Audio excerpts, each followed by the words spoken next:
I had just stepped into the yard after my sister's funeral when I saw my mother's wedding dress, the only keepsake left after 40 years, draped over the flower bed, soaked and caked with mud. My daughter-in-law stood in the doorway and said coldly, "My child needs a private room. That pile of trash just needs to be thrown out." That sentence shattered the grief I hadn't finished grieving. My son only shrugged and said nothing. When I bent down to pick up the wedding photo frame, she walked right past me, her heel crushing the glass. A shard cut my hand and I didn't even feel it. My throat tightened, my heart clenched, the feeling of being humiliated in my own home. I quietly took out my phone, photographed everything, and sent it to the one person who knew I'd been wary of this. That night, I didn't cry. I only whispered, "If she wants a war, I'll make sure she tastes defeat under my own roof."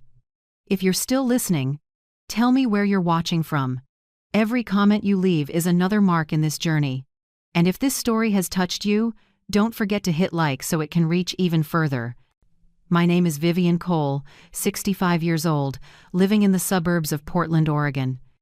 I had just returned from Phoenix, Arizona, after my sister's funeral, the last person in my family who ever called me little sister. The flight was long, my body tired, my heart empty, yet the scene in the front yard jolted me awake like a bucket of cold water. This house, the 2-story cedar home with dark brown shingles, has been where I've lived for more than 30 years. I bought it after my husband died, painted every wall myself, replaced every floor tile. A lifetime as an accountant didn't make me rich, but it made me meticulous. Everything in this house bears the marks of love, effort, and memory. And now those memories lay scattered across the lawn, wet with rain and muddied like trash. The wooden chest my brother hand-built in 1978 was pried open, my mother's leather notebook was soaked, and my hand-stitched embroidery had blown up onto the steps. I walked slowly, picking up each item as if gathering the trampled pieces of my own memory. Sloane still stood there, arms crossed, her stomach flat under a silk dress. "I already said you have to move into the back storage room," she said evenly, cold. "The upstairs bedroom will be the baby's room." I looked around. There was no sign of preparing for a child, just a convenient excuse to push me out. I gave a small laugh that never reached my eyes. "The storage room?" I asked. "Yes," she said. "That's where you can be quieter." I didn't argue. I walked down the little slope to the back. The wooden door creaked open, and the smell of damp and dust hit my nose. Inside were a dirty folding mattress, a bare ceiling socket, and a small window draped in cobwebs. No table, no chair, no blanket. I sat on that mattress and took a deep breath. Humiliation twisted in my chest, but tears didn't fall. I pulled out my phone and photographed every corner of the room, every tossed-out item, every footprint on the floor. I used to think I understood Sloane, smooth, charming, good at winning people over. When Andrew introduced her 10 years ago, I was quietly happy. Finally, my son has someone by his side. I didn't know that someone would slowly edge me out of my son's life until I became just an old object in their eyes. That night, Andrew came home late. The door to my room, now the storage room, opened a crack, hallway light spilling in. "Mom," he said tiredly. "Don't mind it. Sloane is stressed. She needs her own space." I looked at my son, the face I'd loved and trusted most. "And what about you?" I asked. He avoided my gaze. "You know, my wife comes first." The door shut with a soft squeal of the hinge. The room went dark again. I opened my phone and checked the secondary account I'd once let Andrew use for emergencies. A string of odd transactions popped up. Interior design, baby room paint, weekend Napa Valley, luxury spa package. Each line was like a knife cut. Nearly $6,000 in 2 months. I knew that was just the tip of the iceberg. I'd heard Sloane hint about selling a few old pieces to refresh the space. Now I understood she'd sold my memories to buy meaningless things. Late at night, I opened my contacts and tapped Amit Patel, the attorney who helped me with insurance paperwork 10 years ago. "I need to see you," I said. "Tomorrow, 9 a.m. "What happened, Miss Vivian?" "Family," I answered briefly. "And I need to protect what's left." Before bed, I heard a car in the driveway. I peeked through the curtain. Sloan was driving an ivory Lexus, the car she said she borrowed from a friend. But the interior light was bright enough for me to see a new designer handbag on the passenger seat. Early the next morning, as I took the trash to the curb, Mrs. Whitaker, my neighbor of nearly 20 years, called softly, "Vivian, I have to tell you this. Last week I saw a man deliver several big boxes to Sloan. She told me they were nursery decorations, but when I got closer, it was obvious designer goods, shoes, bags, perfume. The delivery service was expensive." I nodded, thanked her, and said nothing more. In my head, the fragments of suspicion clicked into a complete picture. I went back inside and looked around the cold little room. Every grain in the wood floor felt like it was whispering something. I sat on the edge of the mattress, took out a notebook, and wrote the first line with blue ink. March 14th. Begin collecting evidence. Then, I told myself, quietly but firmly, if I have to stay in a storage room, I'll stay there as a plaintiff, not as a freeloader. I closed the notebook and looked up at the dim ceiling. For the first time in years, I didn't feel weak. I felt like a woman who knew exactly what she was about to do. The next morning, when the first sunlight cut through the dusty little window of the storage room, I woke heavy-hearted. I'd only slept a few hours. A sharp pain in my chest made me sit up and breathe deep. Beside the folding mattress was my old suitcase with the few things I still kept, some clothes, a chipped photo frame, and the expense ledger I'd carried everywhere since working as an accountant at the city's architecture office. I opened it, line after line, tidy and careful. Every roof repair, pipe replacement, furnace maintenance, I had recorded the date, cost, and contractor. I always thought that habit was pointless until now. I grabbed my laptop, opened my bank account, and matched each item to the handwritten ledger. On the very first line, my heart squeezed. Interior design, $12,800. Under it, baby room decoration, $3,400. Spa maternity retreat, deposit $2,500. Napa Valley weekend, $7,900. One by one. Over 8 months, the total pulled from the secondary account I'd let Andrew use for emergencies added up to $86,400. I didn't need to be an accountant anymore to understand. This wasn't family expense, it was indulgence on my dime. I leaned against the wall, breathing deep to steady myself. 10 years ago, when Andrew got married, I added his name to a secondary account because I trusted him. I thought it would make emergencies easier. That emergency turned out to be vacations, designer bags, and pastel walls I never agreed to pay for. I turned off the screen, closed the ledger, and fought the tremor in my hands. I went upstairs to find more evidence. The living room where my mother's walnut cabinet once stood, the one she scrimped for all year to buy at the antique market in 1962, was now bare. In its place stood a shiny, sleek, soulless piece. I froze, hand touching the empty spot in the floor where the old cabinet used to be, a chill running up my spine. I stepped onto the porch where my father's rocking chair had always sat. I'd repainted it last year, keeping the scratch on the left arm as a keepsake. Now, only a lighter square of tile remained, a mark of absence. I went back in, opened my phone, and pulled up Marketplace, the app the kids use to sell second-hand things. I typed a few keywords: walnut rocking chair, vintage, Portland. Dozens of results appeared. I scrolled and my heart stopped for a moment. A listing had expired 3 days ago, but the thumbnail was still clear.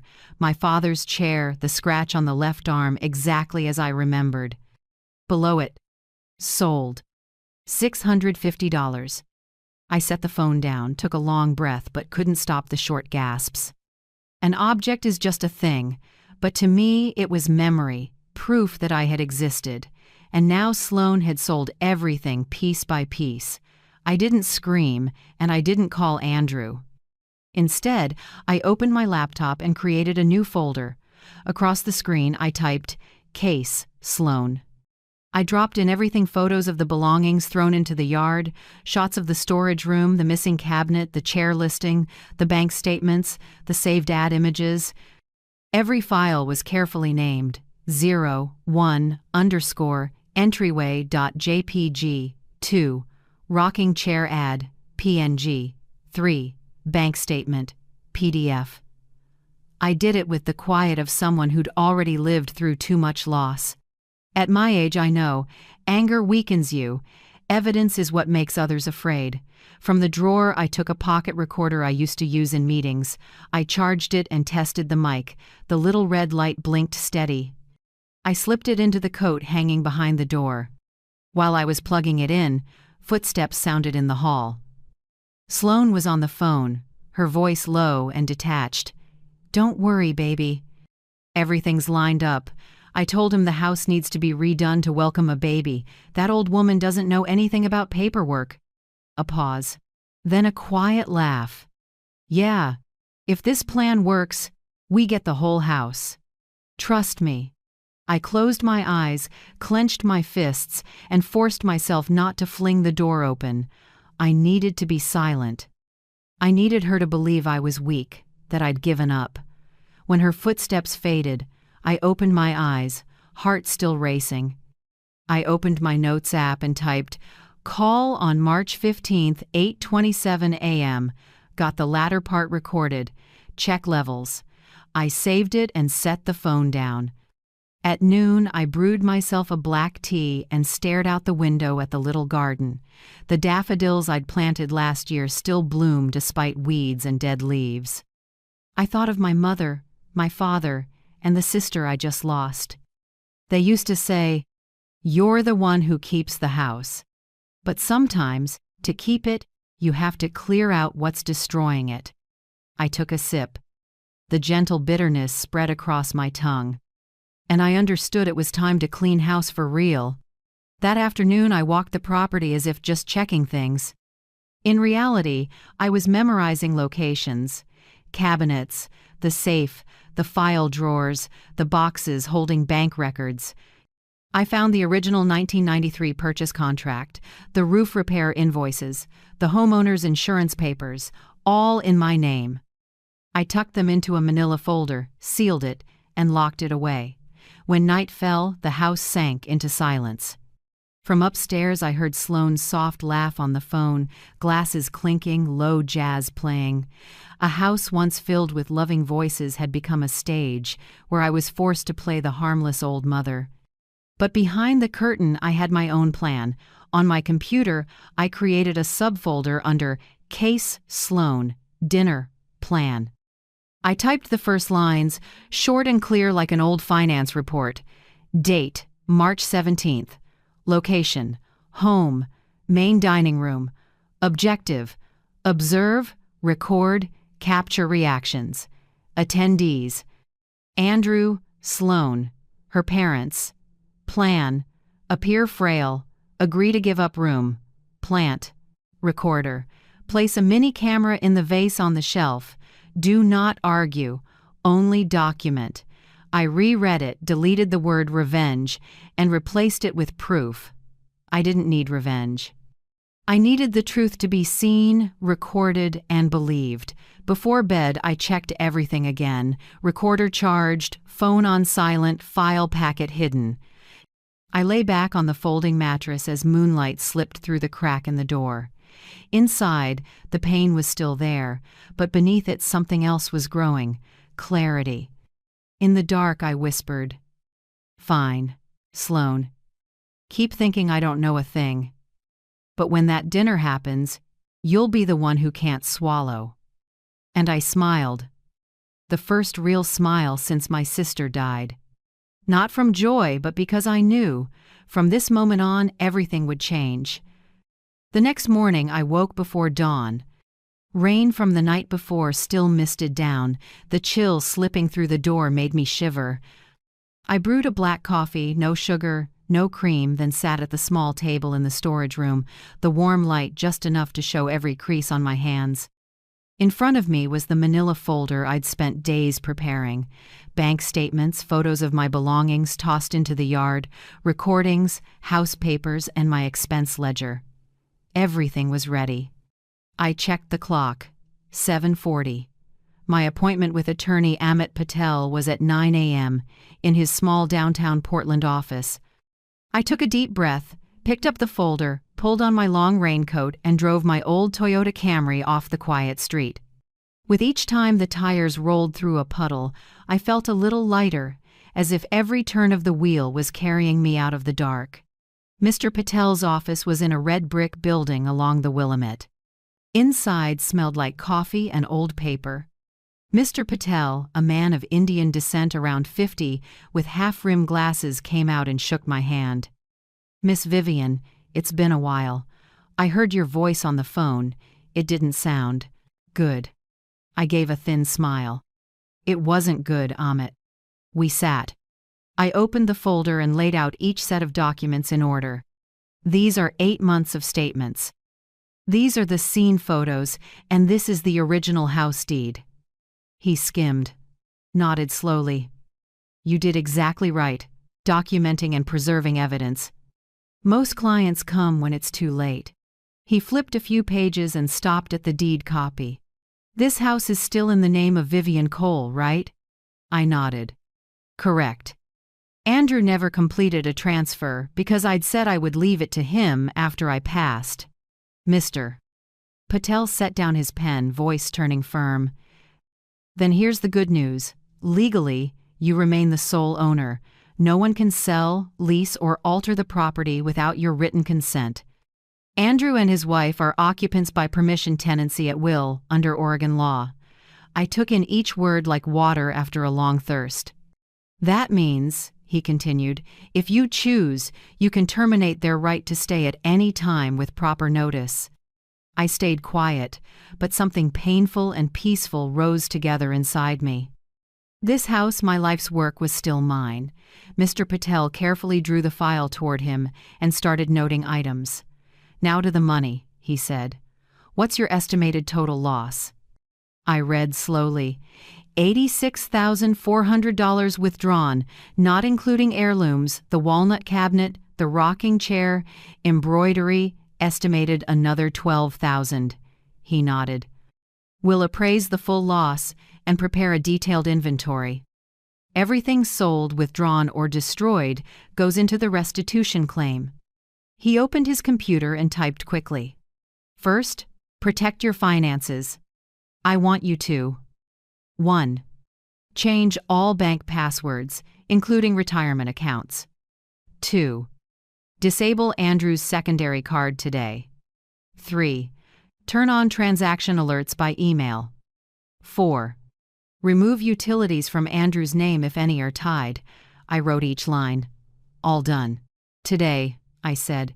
He leaned in, voice low. "Do you want to file suit immediately?" I thought. "Not yet. I want to give them one last chance to understand consequences." He nodded and scribbled a few lines on a pad. "Then we start with a formal notice. In it, I'll propose a lawful lease for Andrew and Sloan at $1,650 per month. Set a plan to repay the $86,400 over 48 months with a minimal 2% interest to formalize the debt. Add a breach clause. If more than 30 days late, the lease terminates and they must vacate within 21 days under Oregon eviction rules." I looked at him, window light reflecting on his lenses.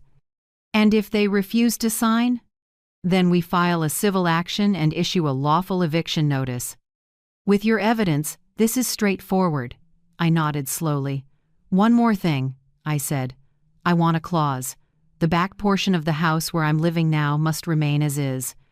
No one can enter, lock, or change the lock without my consent." He smiled.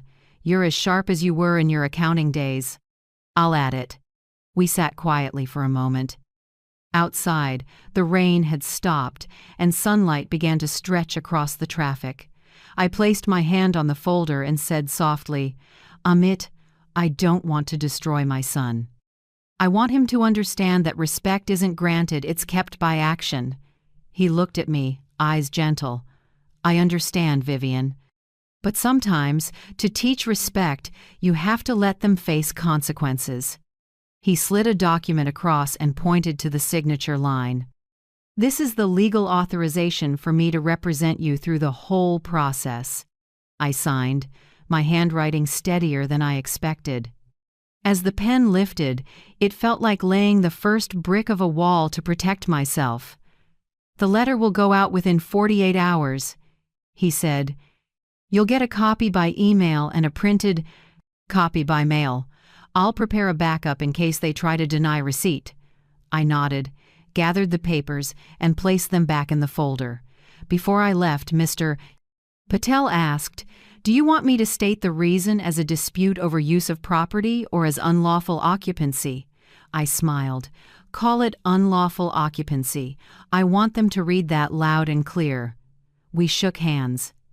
His grip was warm and firm, offering a rare sense of safety in the chaos. When I stepped out of the building, the rain had fully stopped, and midday sun made the river sparkle like a strip of silver. I stood for a moment, breathing the damp air, listening to sparrows on the roofline. It had been a long time since I felt this calm. Not because it was over, but because, for the first time, I knew I was doing the right thing. I got in the car and turned on the radio. An old jazz track came on, the kind Andrew used to play as a kid while doing homework at the kitchen table. I smiled sadly, but didn't turn it off. I let the music carry me back along the road home, the road where now I knew every brick, every shingle, every window still bore my name.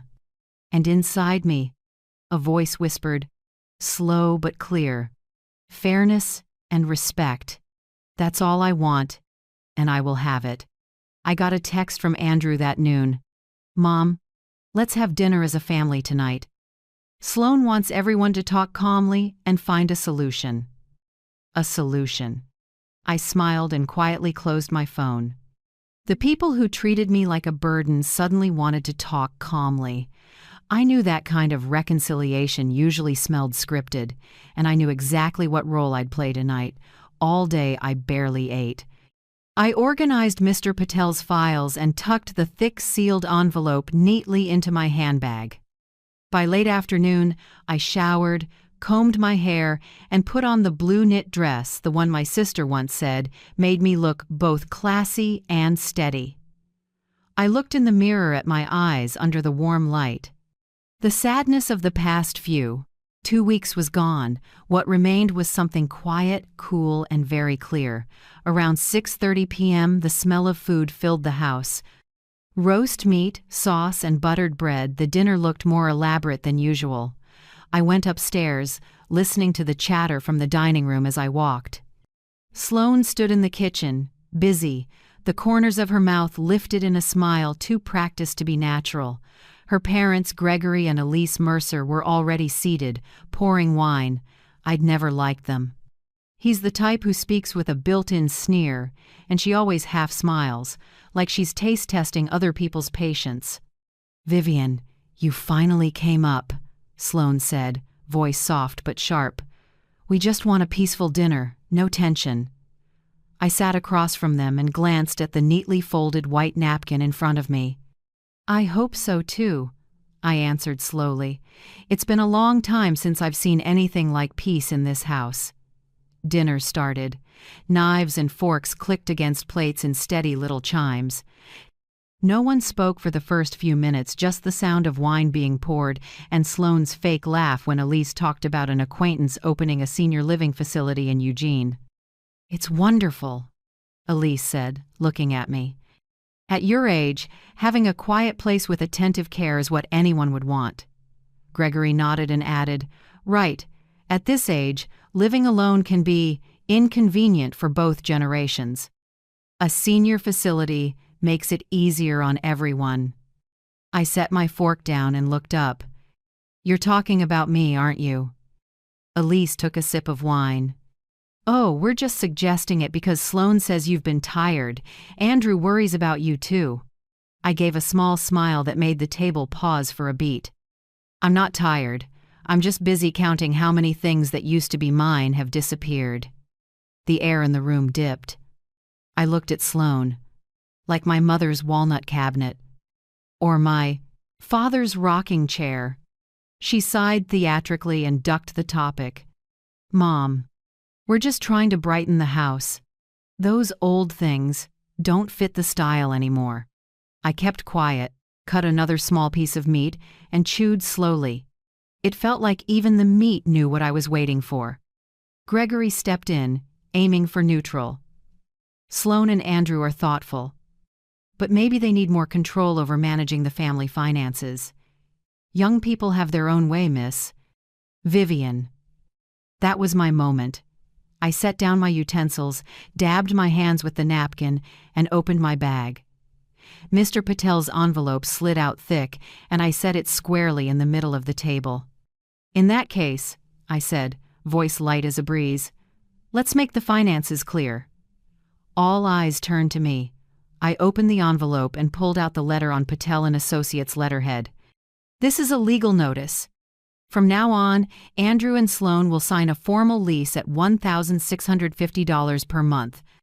They will also repay the $86,400 withdrawn from my account over the past 8 months, over 48 months, with 2% interest."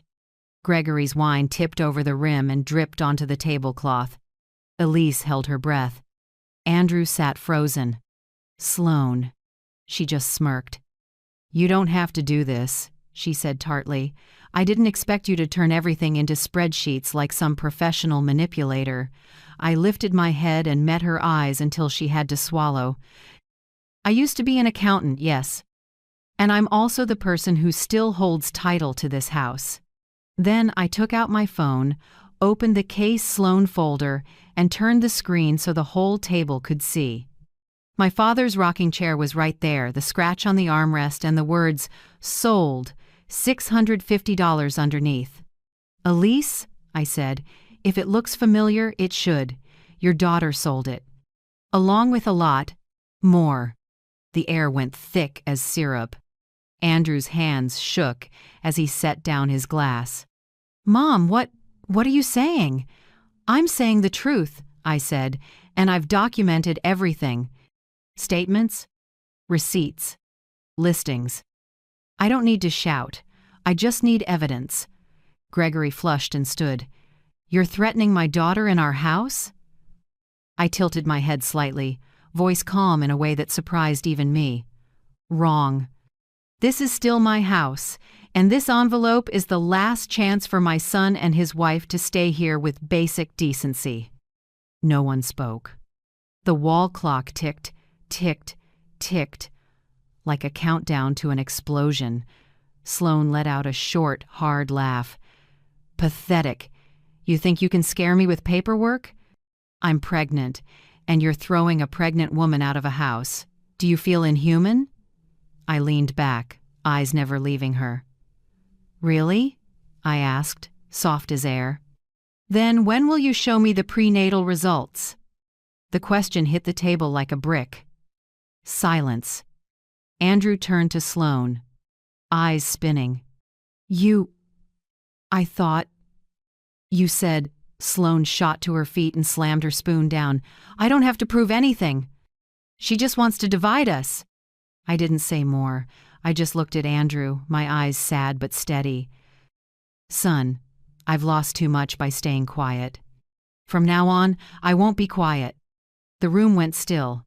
Gregory grabbed his coat, muttered something, and tugged Elise away from the table. Sloane stood there, pale, lips trembling. Andrew couldn't form words. I stood, slid the envelope back into my bag, and said softly, "I'll leave the letter on the kitchen counter. You have 48 hours to read and sign." Then I left the dining room. Behind me, dishes clattered the sound of a dinner breaking apart, like ice cracking underfoot. Walking down the stairs, I didn't feel shaky, just relieved. Maybe because for the first time, the scale tilted toward what's right. I went into the two together. The storage room, now my strategy room, sat on the folding mattress and looked out the window. Outside, the first snow flurried, drifting down like ash after a battle.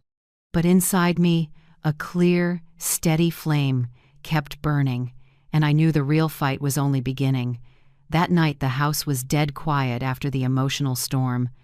I thought it had all ended with the shattered spoon and my son's exhausted stare, but close to midnight, a soft knock sounded at the storage room door.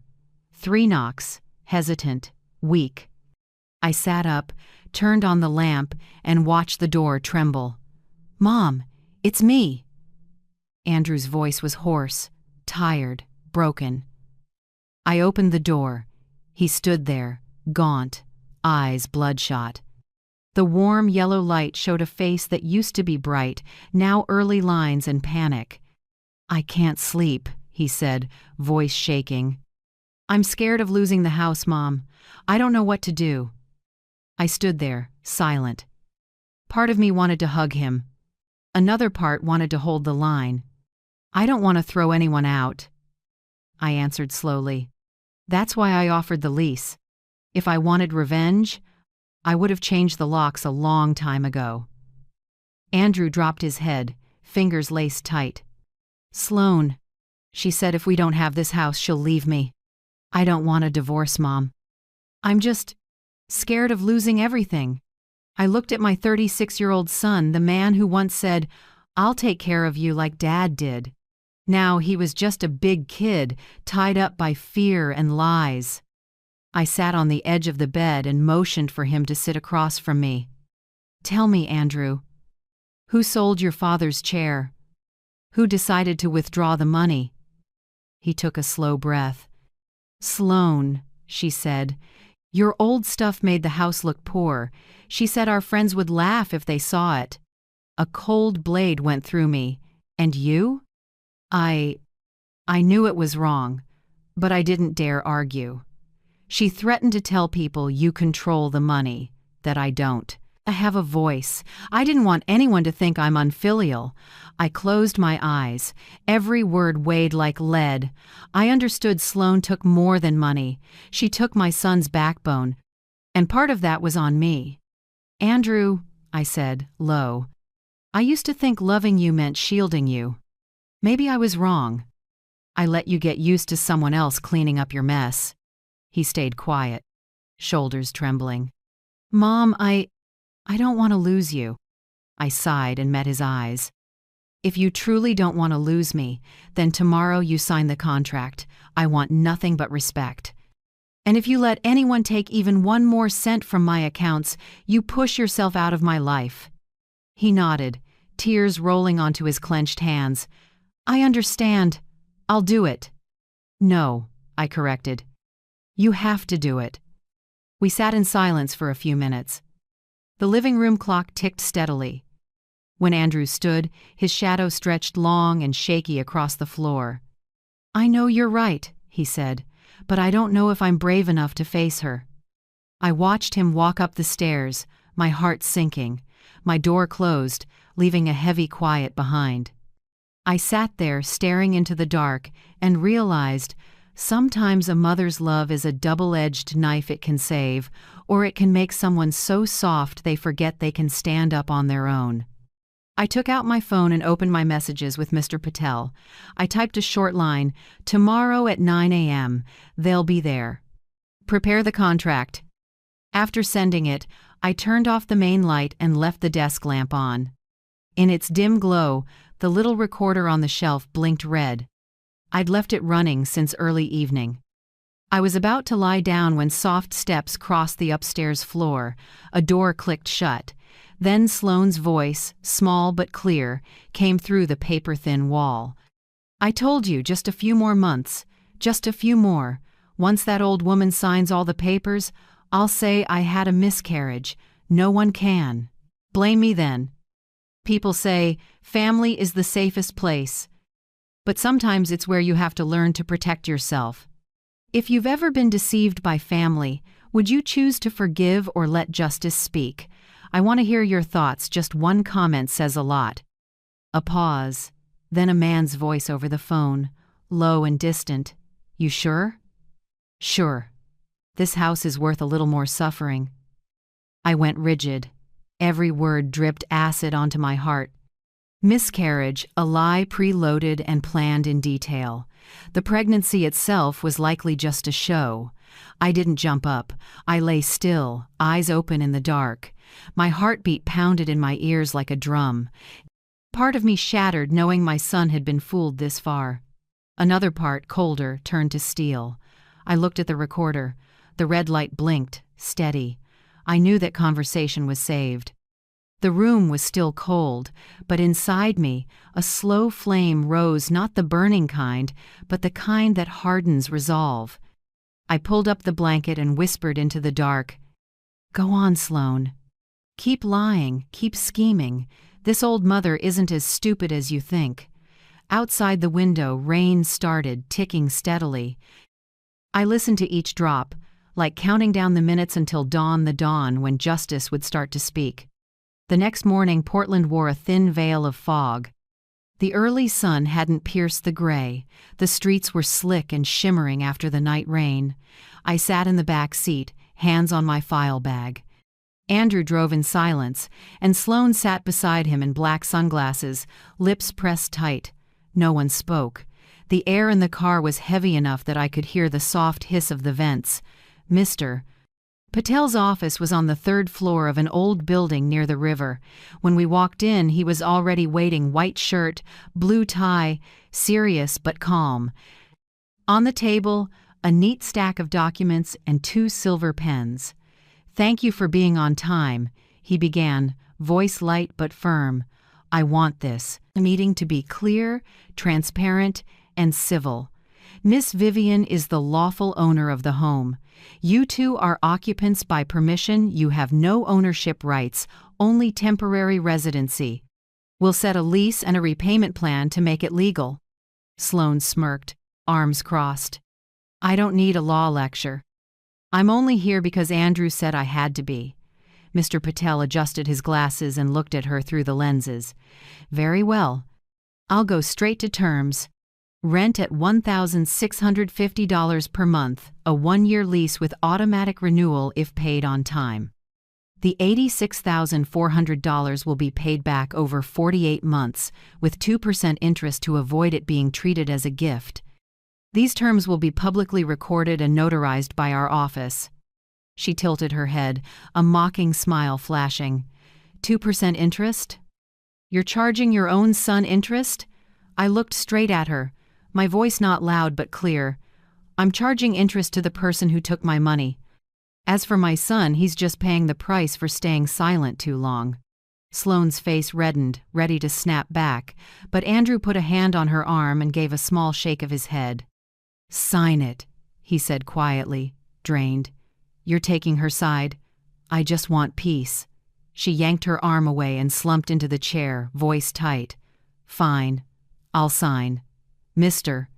Patel slid the first page to Andrew. His hand shook. He inhaled, then signed. The scratch of the pen filled the quiet room, sounding like a blade cutting some invisible cord between mother and son. Sloan stared at the signature, lip trembling, then grabbed the pen. She signed fast, as if to end the ache, and pushed the stack back to Mr. Patel. He flipped through each page, checked, then pressed the seal. "Good. The lease is effective today. Payment schedules will be emailed. I've also recorded the list of sold heirlooms, the walnut cabinet, the rocking chair, the hand embroidery, and the wooden chest. I'll work with an appraiser on a separate restitution figure." Sloan let out a short, dry laugh. "She's going to invoice her memories now?" I didn't answer. I just looked at her, not angry, not pitying, just the look of someone who has seen too much deceit. "No one can repay memories," I said quietly, "but losses still need a price." The room seemed to freeze. Mr. Patel filed the papers into a folder and closed it. "I hope this is a first step toward order. I don't represent anyone here except fairness." I nodded, thanks. Andrew kept his head down. Sloane sprang up, put her sunglasses back on, and raised her voice. You win, Vivian. But remember this, when your grandchild is born, you'll never see them. I stood, picked up my bag, and faced her, voice low but steady. Don't use a child as a shield. You'll need more than that to keep yourself clean. Her smile vanished. She turned, dragging Andrew out. Her heels hit the tile sharp as a second hand scraping across a clock. I stayed, watching the door ease shut, then turned to Mr. Patel. He was quiet for a moment, then said softly, You know they won't accept this easily, right? I know, I said, but at least they had to start with a signature. Out by the river, the wind cut cold. I pulled my coat close, feeling fatigue settle into my joints. But under the tiredness was a small peace. For the first time in months, I didn't feel pushed out of my own life. On the way home, I stopped at a little hardware store. I bought 2 new locks, a few key sets, and a screwdriver. The young clerk smiled and asked, Fixing up the house? I said, No. I just want to make sure my room stays mine. Back home, wet leaves dotted the yard. I heard Sloane slam the bedroom door. Andrew went upstairs without a word. I said nothing, just headed to the storage room, the only place I felt calm. I changed the room's lock, turned the key, a few times to be sure, then slid a small cabinet in front as a second barrier. The dry scrape of metal on metal sounded harsh, but each click felt like reclaiming another piece of ground. On the table, I sorted the newly signed papers into a hard plastic sleeve and sealed it.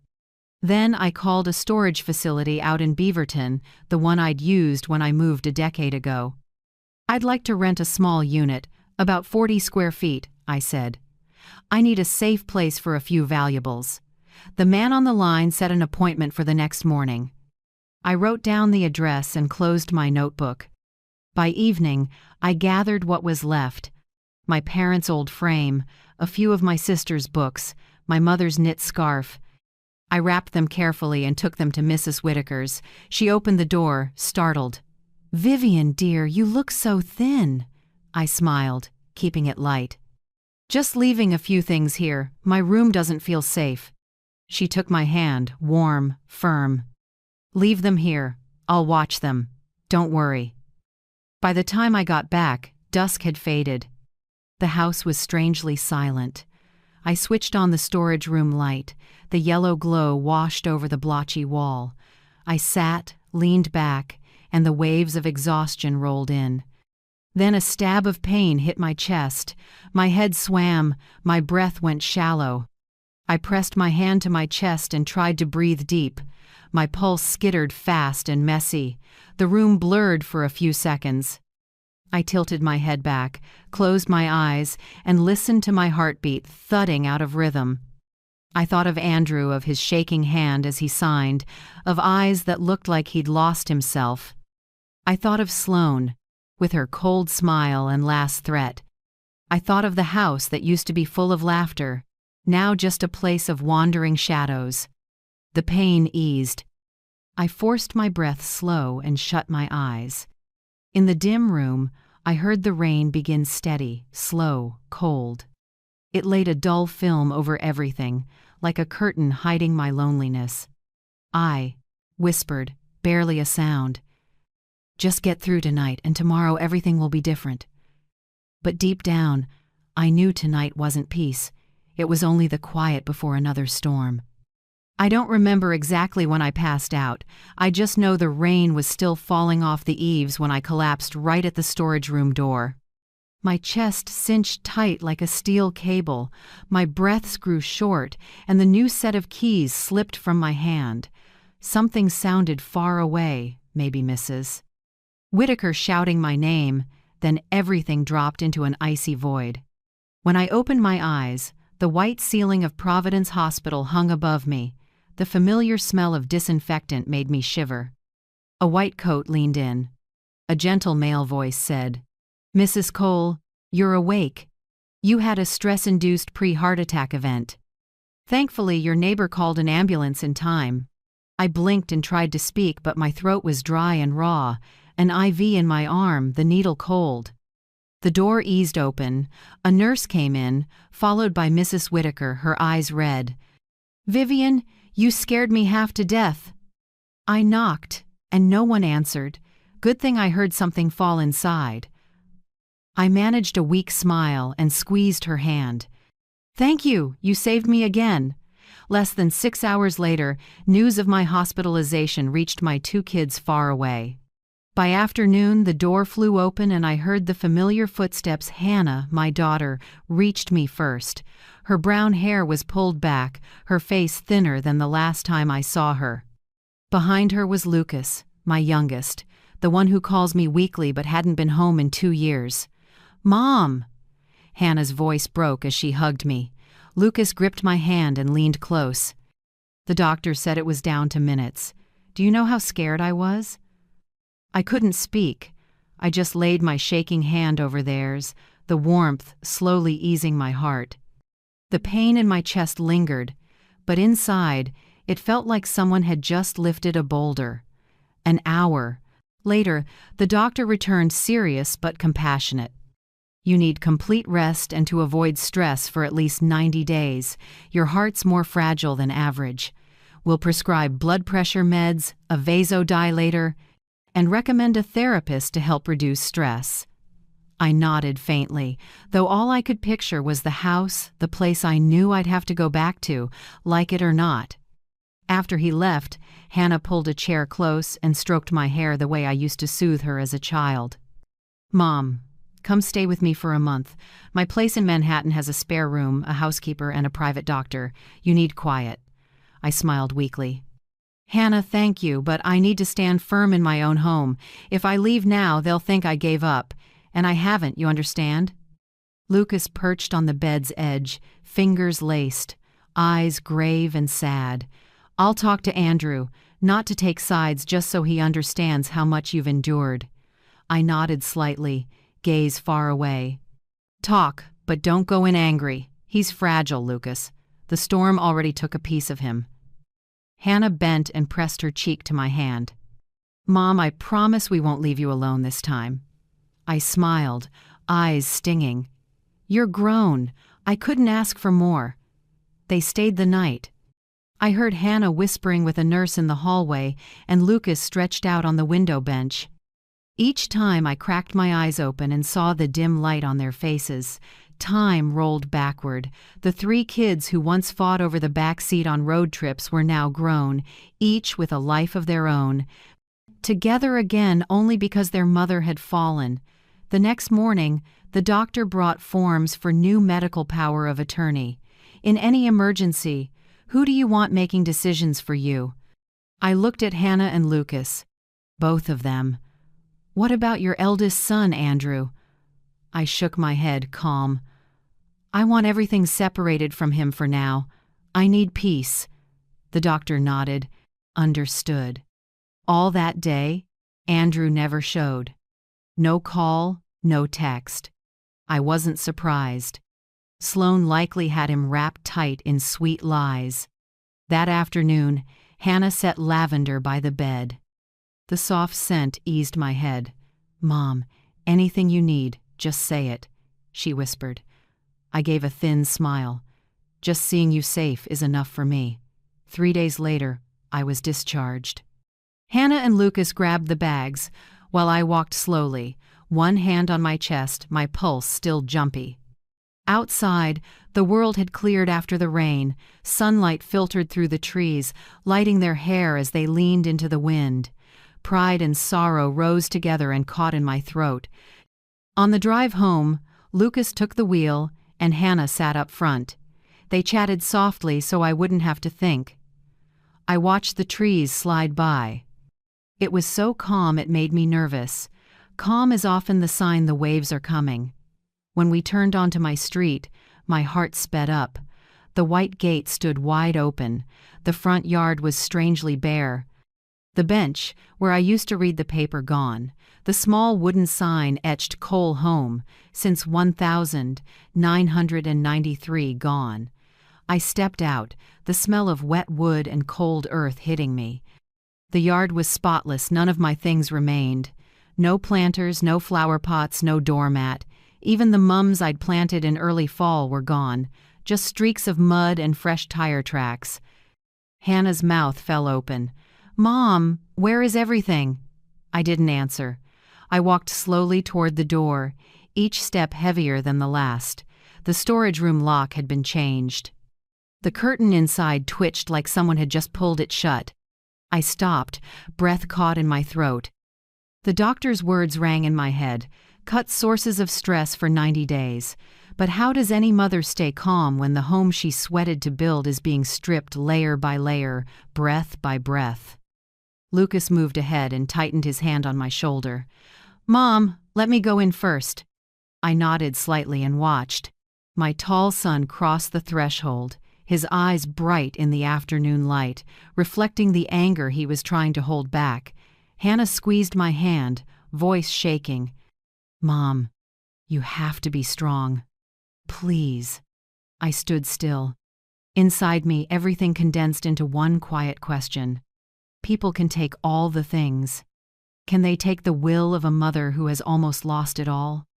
The answer arrived with the last breath of daylight. No, they can't.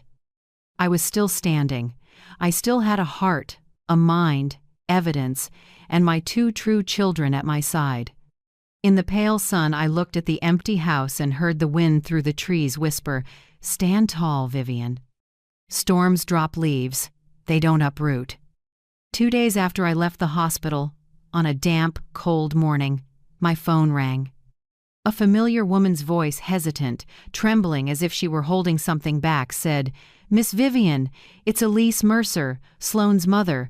We need to talk. Once." Just us. I froze for a beat. Elise, the woman who met my eyes with arrogance at that family dinner, now sounded urgent. I hesitated a few seconds, then answered, "I'm listening." "Not on the phone. I'll text the address of a coffee shop 10 minutes from your house.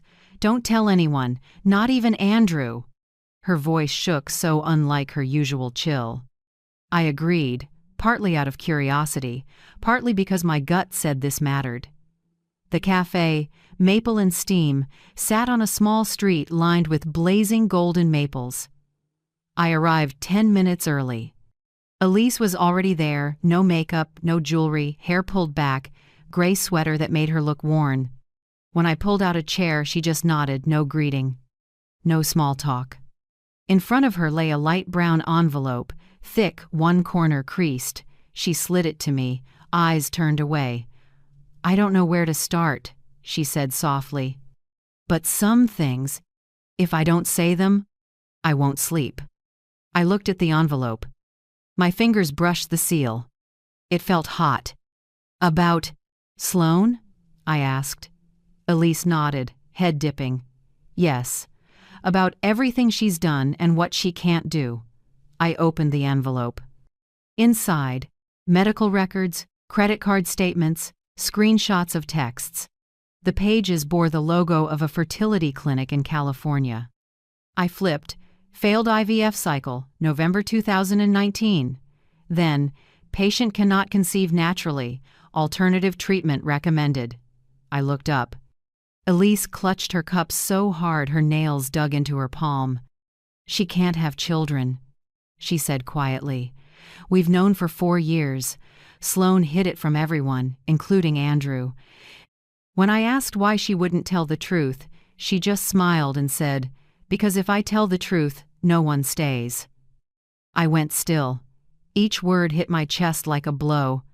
She handed over more screenshots, including, "I'll say I'm 3 months pregnant. Easy, just buy a fake positive test online. After a few months, I'll miscarry. Who's going to verify? You act shocked. People will pity us. Then we'll have the house." My hands trembled. My coffee had gone cold. I stared at Elise, speechless. She pulled a tissue and wiped her tears. "I know you think I'm as awful as she is." But I can't keep quiet. Sloan is addicted to shopping, owes more than $42,000 on credit cards. Gregory and I have paid it 4 times, and she keeps going. Gregory doesn't know this. If he found out, it would crush him. He thinks she's perfect. She exhaled, fingers knotted tight. I was proud of her once. Now I'm afraid. She can't tell what's real anymore. She's dragging too many people down with her, including your son. I set the envelope down, my voice low but firm. Why tell me? You could have stayed silent and I'd never know. Elise lifted her red eyes. Because I can't watch her destroy other people's lives. I've stood by too long. I owe you and I owe my daughter the truth. We sat in. Silence for minutes. The room's sounds faded until there was only the clink of a spoon in porcelain and 2 heavy breaths from 2 women betrayed, one by her daughter-in-law, one by her own child. Right then, Hannah walked in. I'd asked her to come, just told her I needed a witness. She reached the table quickly and shook Elise's hand. Without much explanation, I slid the envelope to my daughter. Hannah took out her phone and photographed every page, every screenshot. Mrs. Elise, thank you, Hannah said softly.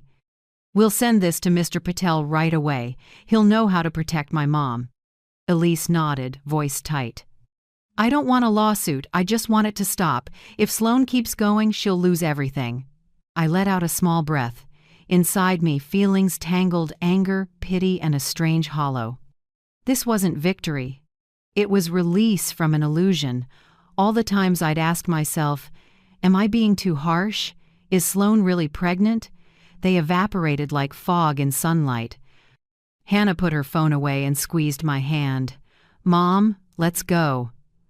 I stood and looked at Elise one last time. Thank you. I know this wasn't easy. She nodded, tears sliding down.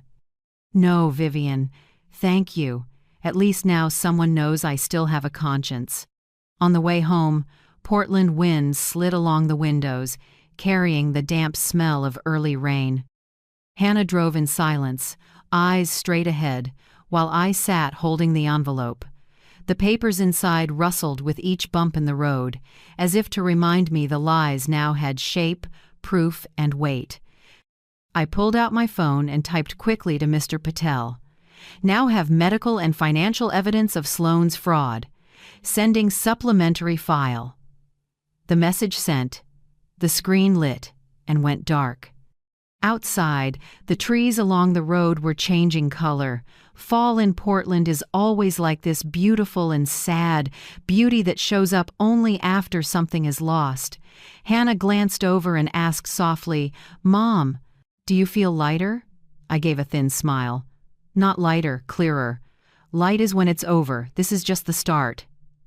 I opened my contacts and found my eldest. My finger hovered over Andrew Cole for a few seconds. A lump rose in my throat. He was still my son, the boy who once tore around the yard on a red bike. Now he lived inside a trap he couldn't see. I texted, Tonight. Come see me. Alone. No one else.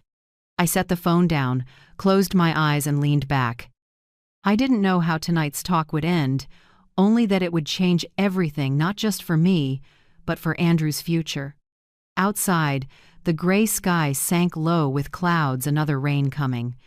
I shut my eyes, breathed deep, and felt my heartbeat slow, not from fear, but from readiness. At last, after all these years of endurance, the truth had opened its own envelope. And this time, I was ready to face it, not the pain, but the consequences of patience I'd held too long. That night, Portland sank into fog so thick the streetlights looked melted into the air. I sat in the living room, a small lamp pooled light on the oak table. In front of me, the file Elise gave me, clipped neatly inside a manila envelope. Everything was ready. Around 8 p.m., 3 slow, heavy knocks sounded at the door. I stood, heart pounding, and opened it. Andrew stood there, gaunt, slumped shoulders, gray face. His suit rumpled, deep shadows under his eyes, like he hadn't slept in days. Mom. His voice was hoarse, like a man who'd lost his bearings. I said nothing, just opened the door wider. Inside, Hannah and Lucas sat on the sofa, silent. On the table, the file lay like an unexploded bomb. Andrew came in, glanced around, paused when he saw his siblings. I gestured. "Sit!" He sat, fingers knotted, eyes avoiding mine. I slid the envelope toward him. "Read," I said, low and clear. He hesitated, opened it, and pulled out the pages. I watched his face eyes moving slowly, then stopping. His hands trembled, his lips tightened. A minute later he whispered, almost to himself, "No way." "No." Sloane said, "It can't." He flipped to the next page, screenshots of texts, clinic notes, infertility records. His eyes went glassy, like he couldn't believe the words. I heard his breath quicken, as if each line was siphoning air from his lungs. "I didn't want it to come to this," I said slowly. "But you need the truth, no matter how deep it cuts." Andrew looked up, eyes red. "Mom, are you sure? Maybe they made a mistake." I didn't answer. I just took out my phone and dialed. "Where is she?" Hannah asked softly. "On her way," I said. I told her to say it to your face. In less than 10 minutes, a car pulled up outside. Sloane came in long coat, pale face. She froze when she saw Hannah and Lucas, a flash of caution in her eyes. "What is this? A family tribunal?" I didn't bite. I pointed to the chair opposite. "Sit, Sloane. You have a lot to explain."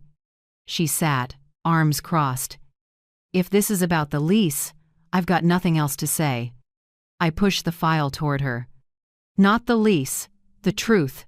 She looked down, read the first lines, then looked up, her lips twitching.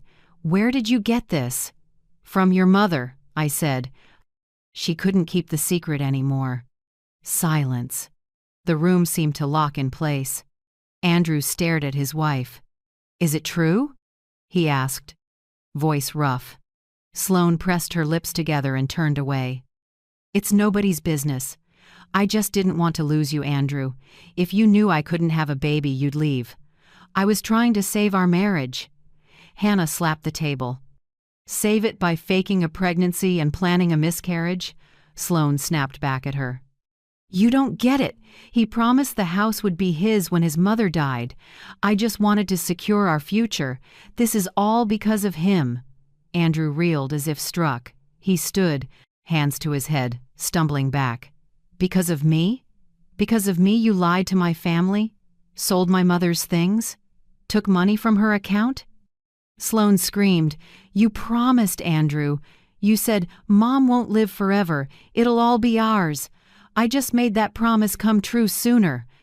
The sound shattered like glass. The room went deathly still. My heart thudded heavy, but my voice came out startlingly calm. "Happiness built on lies is a sandcastle, Sloane. The first wave just hit." She gave a harsh laugh, stood, voice cracking through tears. "You win, Vivian. You've always wanted to see me fall. Congratulations." She slammed the door so hard the painting on the wall tilted. When the door closed, Andrew collapsed to the floor, face in his hands. The sob that tore out wasn't a grown man's. It was a lost child's. I went to him, sat beside him, and held him just like all those times he skinned his knees and I ran to wipe them clean. "Son," I said softly, "sometimes losing the wrong person is a blessing, better than keeping someone who makes you lose yourself." He didn't answer. He just cried quietly, head on my shoulder. Hannah and Lucas stood close, pained but relieved. This hurt, though deep, was the first step toward healing. After nearly half an hour, Andrew looked up, eyes drenched but clearer than I'd seen in years. "Mom, I'm going to divorce her." I squeezed his hand and nodded. "Good, do it right. I'll ask Patel. And I'm moving out. I can't stay in this house." "Where will you go for now?" Lucas asked. I found a small studio near work. I just need a few days to sort things out." In his voice I heard something I hadn't in a long time: resolve. 2 days later, Mr. Patel came to the house with new files. He sat right at the dining table, the place that used to be a battlefield at dinner, now a temporary office. "I've received the info from Hannah," he said. "I'll file for compensation for the family heirlooms that were sold, and also seek damages for emotional distress caused by fraud, misappropriation, and fabricating a pregnancy." Andrew sat beside him and nodded.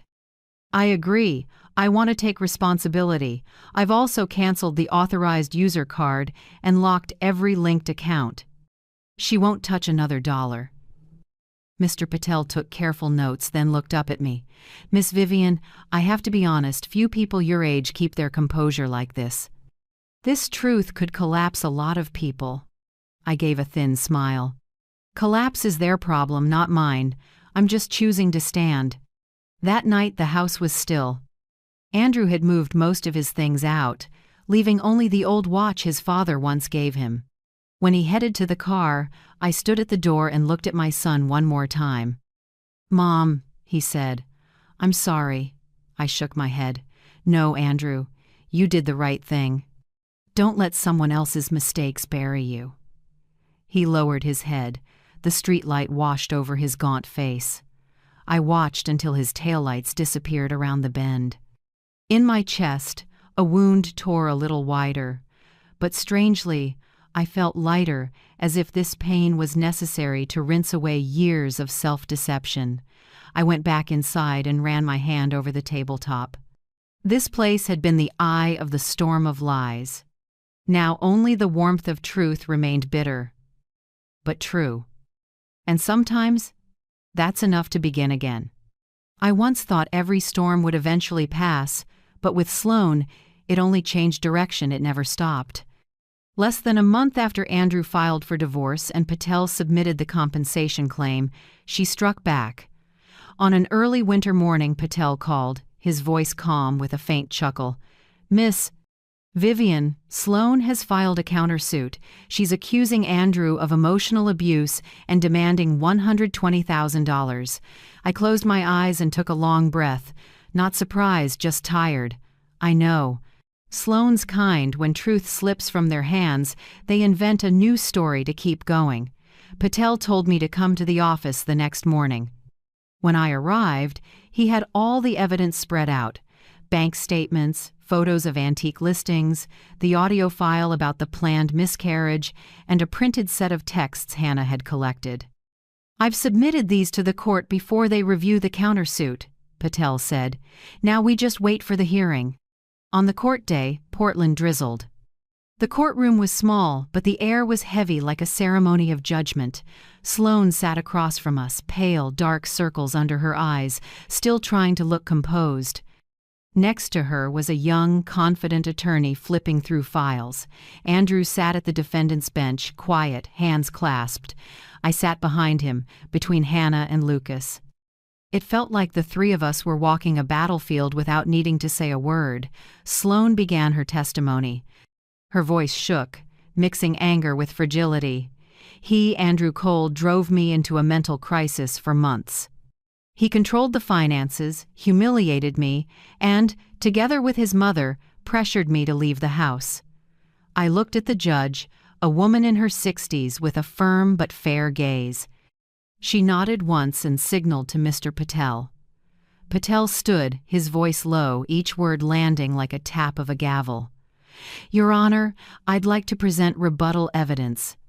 These are account statements showing $86,400 withdrawn without authorization over 8 months.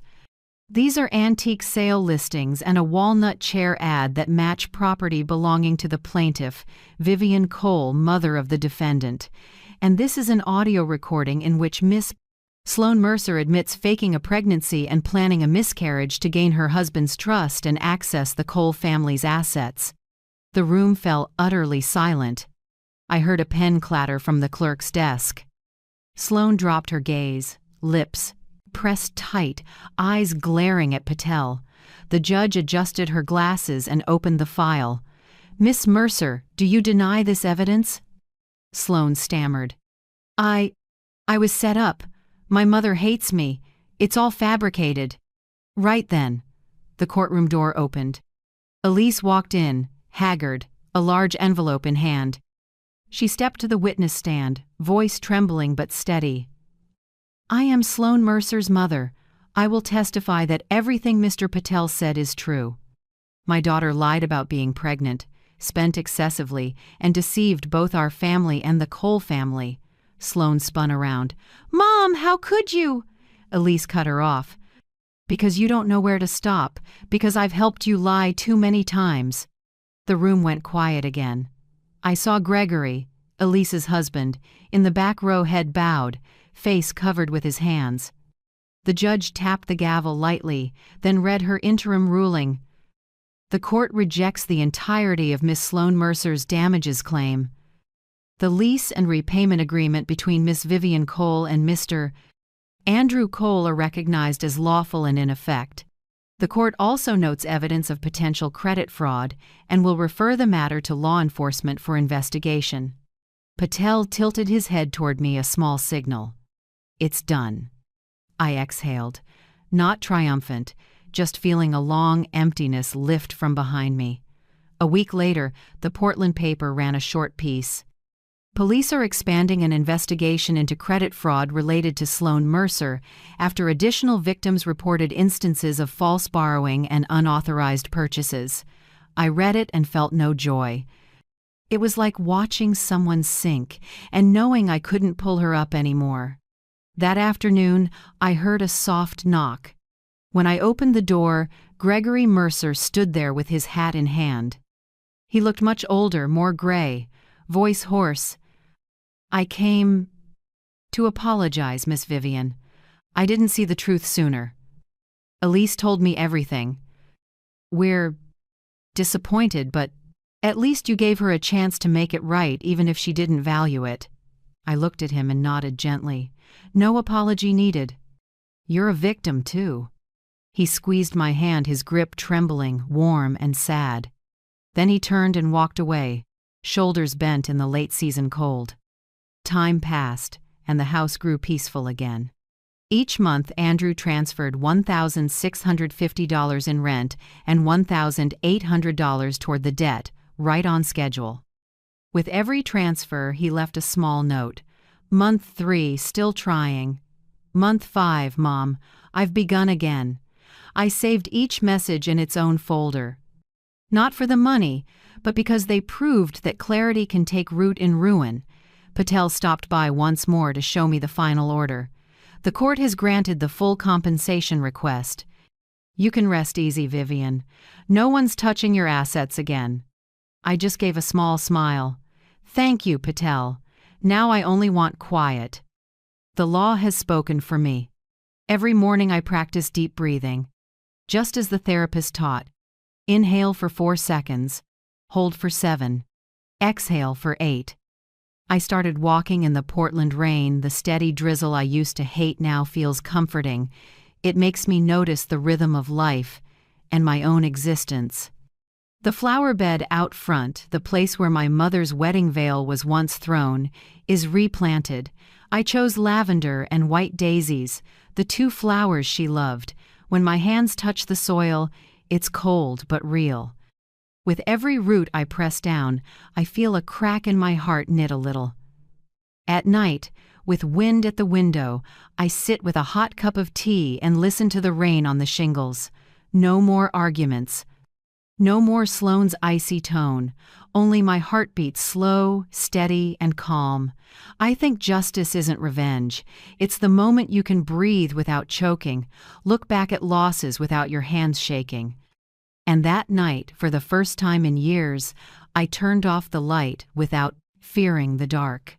In the quiet, I listened to the rain on the newly planted bed like a blessing from the past for this fresh start. 6 months passed since the court ruling. Spring returned, and Portland smelled of damp earth and wildflowers. My house, the one that once echoed with fights, was now so quiet I could hear the wind threading the pines. This time, the silence wasn't heavy. It was the hush of renewal. One morning, Andrew called. His voice was lighter, clearer, without the old tremor of exhaustion. "Mom, I did it," he said. "The house paperwork. I transferred everything back in your name. No strings left." I sat silent for a few seconds, listening to my own heartbeat. "Are you sure?" "I'm sure. You've carried too much. I just want to do what's right. This house has always been yours." I nodded even though he couldn't see it.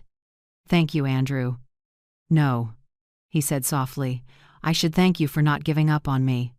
After the call, I sat a long time at the window, looking at the lavender blooming purple. In my mind, I no longer saw a weak, manipulated son. I saw a man learning to begin again. Maybe a mother's love isn't sheltering forever. Maybe it's stepping back so your child can stand. A few weeks later, I began to refresh the house. Not to forget, but to revive it. I hired a small crew, the older craftsmen who painted for me back in the 90s. They scraped the old finish, rolled on a soft cream, swapped harsh white bulbs for warm amber light. My room, once the place where they threw my things, became itself again. I hung the family photos that survived, the 3 kids laughing by Mirror Lake in 2003, the dark wood frame polished bright by Lucas. One afternoon, Hannah brought a big box. Inside was a brand new rocking chair, walnut, glossy, with a pale floral seat. "You said you missed Grandpa's old chair." Hannah smiled. "I couldn't find it, so I got this. Maybe it'll become Grandma Vivian's chair in our memories." I sat. It creaked softly, gentle and unbelievably soothing. I closed my eyes and almost heard my father's laugh, my mother's hum on the porch. Lucas carefully restored my parents' wedding photo frame, the one shattered into pieces when Sloane stomped it. He picked up each shard, reassembled it, then sealed it with a protective coat. "Look, Mom," he said, "sometimes what's been broken is more valuable because it's been held together with love." I stared at the photo as tears slid before I could stop them. The fine cracks remained, but my parents' eyes shone, as if they were smiling at me. That evening we rehung the wooden sign on the porch. The old one had rotted, but the new carving was clean.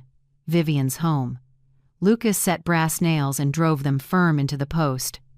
The final strike rang out clear and sure, like a declaration. This place, at last, belonged to its rightful owner again. Andrew started individual therapy. He told me one afternoon on our walk, "They're helping me spot signs of manipulation. I can say no now, Mom." I smiled lightly. "Now you have your own boundaries, and I'm learning to protect them," he said. "Not just with other people, also with myself."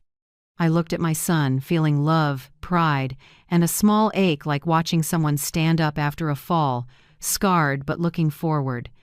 One Sunday afternoon, I invited Mrs. Whitaker for tea. The woman who called 911 and saved me that day still looked small, but her eyes were kind. "Vivian, you look much better," she said with a gentle smile. "I owe you more than thanks," I replied. "If you hadn't made that call." She set her hand on mine. Now. We just did what people should do. You living well, that's what makes me happy." We sat on the porch, wind carrying pine and damp earth. 2 women, 2 cups of tea, 2 shaken lives now peacefully steady. Sunday night, my 3 kids had dinner with me. I made chicken soup like my mother used to, with a sprinkle of black pepper, the aroma filling the kitchen. After we ate, Hannah brought out my sister's poetry, the sister who left just before all this started. We read the lines she once wrote. "Home is not a shelter, but the place we dare to return after every break." No one spoke, but we all understood. My sister had been right. Your home is truly yours only when you're strong enough to stand in it without fear. That night, under a small lamp at my wooden desk, I rewrote my will. I divided things fairly, a portion for each child, with clear conditions. Whoever keeps respect and boundaries keeps their share. No one is allowed to manipulate, lie, or hijack love for money. I also set aside a small fund for a center that helps victims of family fraud and financial coercion. I know there are many like me, older people turned into tools for someone's greed. If my story can help someone speak up, then maybe what I went through wasn't wasted. When I finished, I folded the paper and placed it in my mother's wooden box, alongside her old wedding ring and a family photo. It wasn't just a will, it was my last message to the people I love. Night fell. I went back to my room, warm and golden, the window open to the scent of pine and spring rain. The rocking chair creaked softly, rain ticked on the porch. I laid my hand on my parents' wedding photo, the lamp reflecting on their faces as if they were looking at me, satisfied. I closed my eyes. No more fear at the sound of a door. No more flinching at the wind. Everything was in place, finally. In that moment, I knew justice, kindness, and respect are the three pillars of this roof. It took me almost a lifetime to learn how to guard them, but in the end, I did. And for the first time in years, I slept well in my own room, with the smell of damp pine wrapped in a peace no one could take. A year after I saw my belongings scattered across the grass, I stood before the old flower bed, the one once smeared with mud and tears, watering each lavender root with a gentle hand. The scent lifted into the damp air, soft as a blessing. I leaned down and whispered, "It's done." Not a victory cry, but a closing line. A long year of loss and healing. The final word on Sloane came in early spring. The court gave her a suspended sentence along with a restraining order to keep away from me and restitution for other victims she'd borrowed from under false pretenses. I felt no glee, no bitterness, only a hollow quiet like watching a storm drift off, leaving long streaks on the glass. Andrew finished paying off everything he owed me 6 months ahead of schedule. He didn't say much, just sent the money, until the last note popped up. Month 18 complete. Thank you, Mom. I read it and smiled. A sincere apology doesn't need words, only action. And Andrew did that. That afternoon, the whole family gathered in the living room to set up a small memorial for my sister. Hannah lit candles, Lucas set the frame, and Andrew brought white daisies. I told my kids and the grandkids about Grandpa's rocking chair, how he used to lull my sister to sleep there, humming on winter nights. The story stretched across generations, tying us together not by blood alone, but by memories and love we kept. As the candles burned low, I told my children, dignity is not a gift to give away. Boundaries aren't coldness, they're love with thought. Anyone who crosses your line without asking doesn't truly love you. Hannah nodded, eyes glossy. Lucas squeezed my hand and whispered, I think you just taught us the most important lesson of our lives. The next day, I tidied the yard, swept dry leaves, and wiped the rain streaks off the porch. I realized not only was the house cleaned, my life was being put back in order. No more shadows carrying lies, no more suspicious looks or weight in my chest walking through the door. I had cleared the toxins from my life with the law, with patience, and with faith that honest people don't keep losing forever. That evening, I opened my laptop and wrote a piece for the community about financial abuse in families, something few discuss but many suffer silently. I told my story, no names, no rancor, just how a 65-year-old woman stood up properly within the law and kept her kindness. When I hit send, I felt lighter. Somewhere, someone might read it and find a little courage in those lines. Before bed, I opened the new wooden cabinet Lucas helped me build. Inside, I placed my mother's wedding scarf, now clean, pressed, and scented with lavender. I smoothed the folds, as if touching time. That scarf had witnessed generations of women in my family, those who endured, those who rose, those who learned to live with self-respect. Now it was my turn. I closed the cabinet, then stood on the porch and watched the Portland rain fall like threads. Drops beaded on the rail, glinting under the warm light. I breathed in, feeling the heat rise through my skin. Every wound, every storm had become part of a survival story.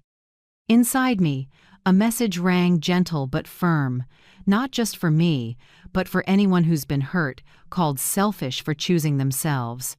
If they call your strength selfish, smile, because you just saved yourself. Thank you for staying to the very end of my story. If you're still here, maybe somewhere in these lines you saw yourself or someone who hurt you. Life sometimes makes us walk through loss to learn true self-love. I believe every wound can become light so long as we hold on to dignity and kindness. I'm curious, where in the world are you listening from? Leave a comment, share your thoughts on boundaries, on self-respect, or simply on what helped you stand up after days when you thought you had nothing left. If this story touched your heart, a like, a subscribe, or even a small note can help it travel farther to those who need to hear they aren't alone, and they can still begin again. From the bottom of my heart, thank you for listening, for understanding, and for staying with me to the end. Sometimes, one person willing to listen is enough to save a story. I came back after a week visiting my sister, a small gift bag in my hand, and the same eager feeling in my chest of flopping onto my old familiar armchair. But what greeted me wasn't children's voices or the usual smell of coffee. It was my belongings scattered all over the lawn. Clothes, our wedding photo frame, a few journals with torn covers, the wool blanket I'd knitted myself. On the door, a sheet of paper slapped on with silver tape flapped at the corner, scrawled with, "Sorry, Mom, there's no space. My in-laws are moving in. No warning, no guilty look." My daughter-in-law leaned against the doorway, lips curled, voice flat as ice. "Don't stand there, Mom. The neighbors are watching." And they were Mrs. Patel from across the street quietly pulled her curtain down. My son hung his head, silent like a stranger. I could hear my heart crack inside my skull, but my hand unlocked my phone, calmer than ever.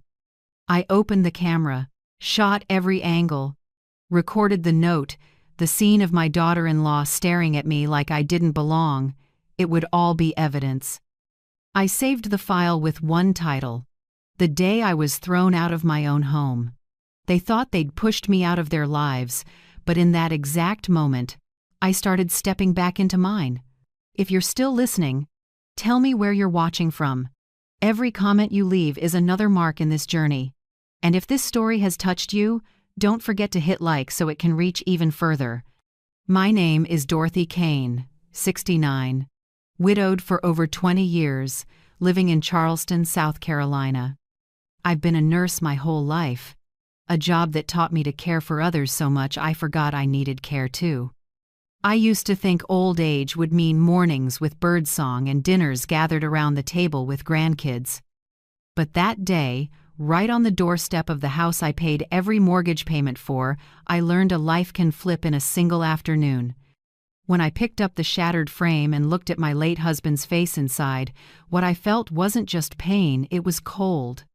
The street wind rattled that paper like it was laughing at me. I looked up at my son, Nathan, the boy I raised, with both hands, the child I sat up all night with when he had pneumonia at 8. Now he stared at the floor like he was waiting for me to vanish. Mrs. Patel, my Indian neighbor of more than 10 years, hurried over, eyes wide. "Dorothy, what is happening? Did they do this to you?" I just nodded. My voice was quiet, but each word was firm. "Please do me one thing, Patel. Be a witness. Snap the clock, the date and time. They're going to have to answer for this." She nodded and fumbled for her phone, hands shaking. I kept photographing every corner, every item tossed like trash: the knit blanket, the wedding photo of me and Tom, the mug my grandchild once painted a heart on for me. Every click cut like a blade, but I knew, without evidence, pain gets erased like it never existed. I walked around the house and peered through the window. In the living room, Brianna, my daughter-in-law, was directing two men moving furniture. She said something, then laughed. A light laugh that stabbed like a needle. I turned away, tightened my grip on the suitcase handle. Part of me wanted to storm in and confront her, but the other part, the part trained by years of nursing, chose calm. I took out my phone and opened the asset management app the lawyer set up for me when my husband passed. Under real estate, it showed clearly, 218 Maplewood Drive owner, Dorothy Kane.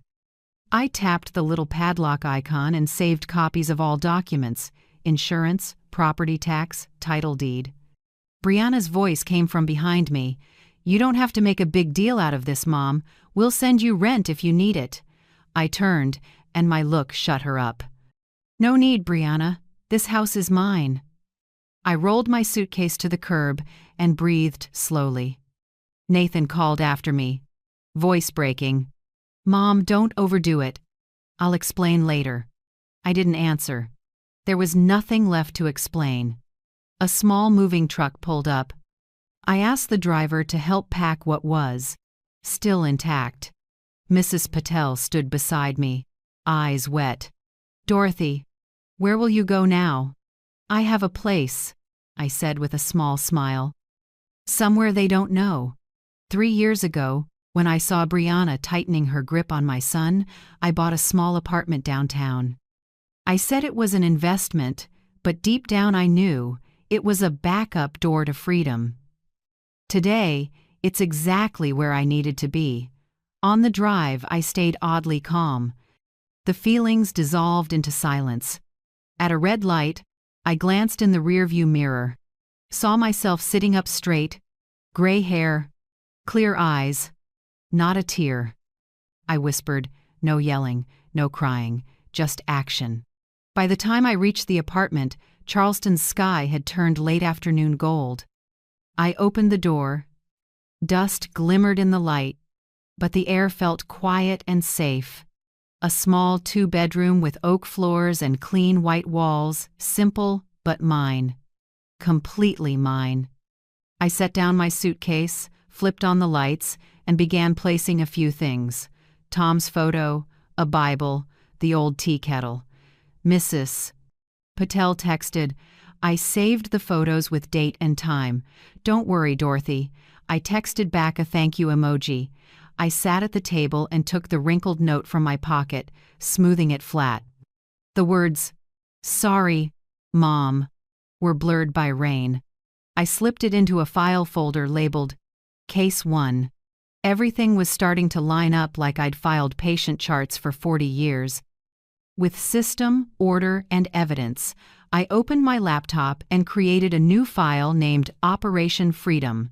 Inside, I made the plan. Gather evidence, photos, statements, witnesses. Contact my husband's old lawyer, Mr. Avery Grant. Book a real estate agent to assess the house. Review bank accounts and savings. Prepare a legal 30-day notice if needed. Outside the window, the city lit up. Car horns mingled with Charleston's sea breeze drifting in. I sipped tea and felt its warmth spread. In that quiet, I saw this clearly. My silence was no longer weakness, it was strength taking shape. I texted my sister Marisol, "I'm okay. I need a few hours to reset the board." She replied with a heart, as if she knew this battle was one I had to walk through myself. That night I sat by the window, watching the Ashley River catch the soft yellow lights. I opened a fresh notebook and wrote the first line, Day 1, starting over, not from zero, but from self-respect. I checked my phone and saw the photo folder named The Day I Was Thrown Out of My Own Home. I opened each picture, Brianna's eyes, Nathan's bowed head, the door slamming behind me.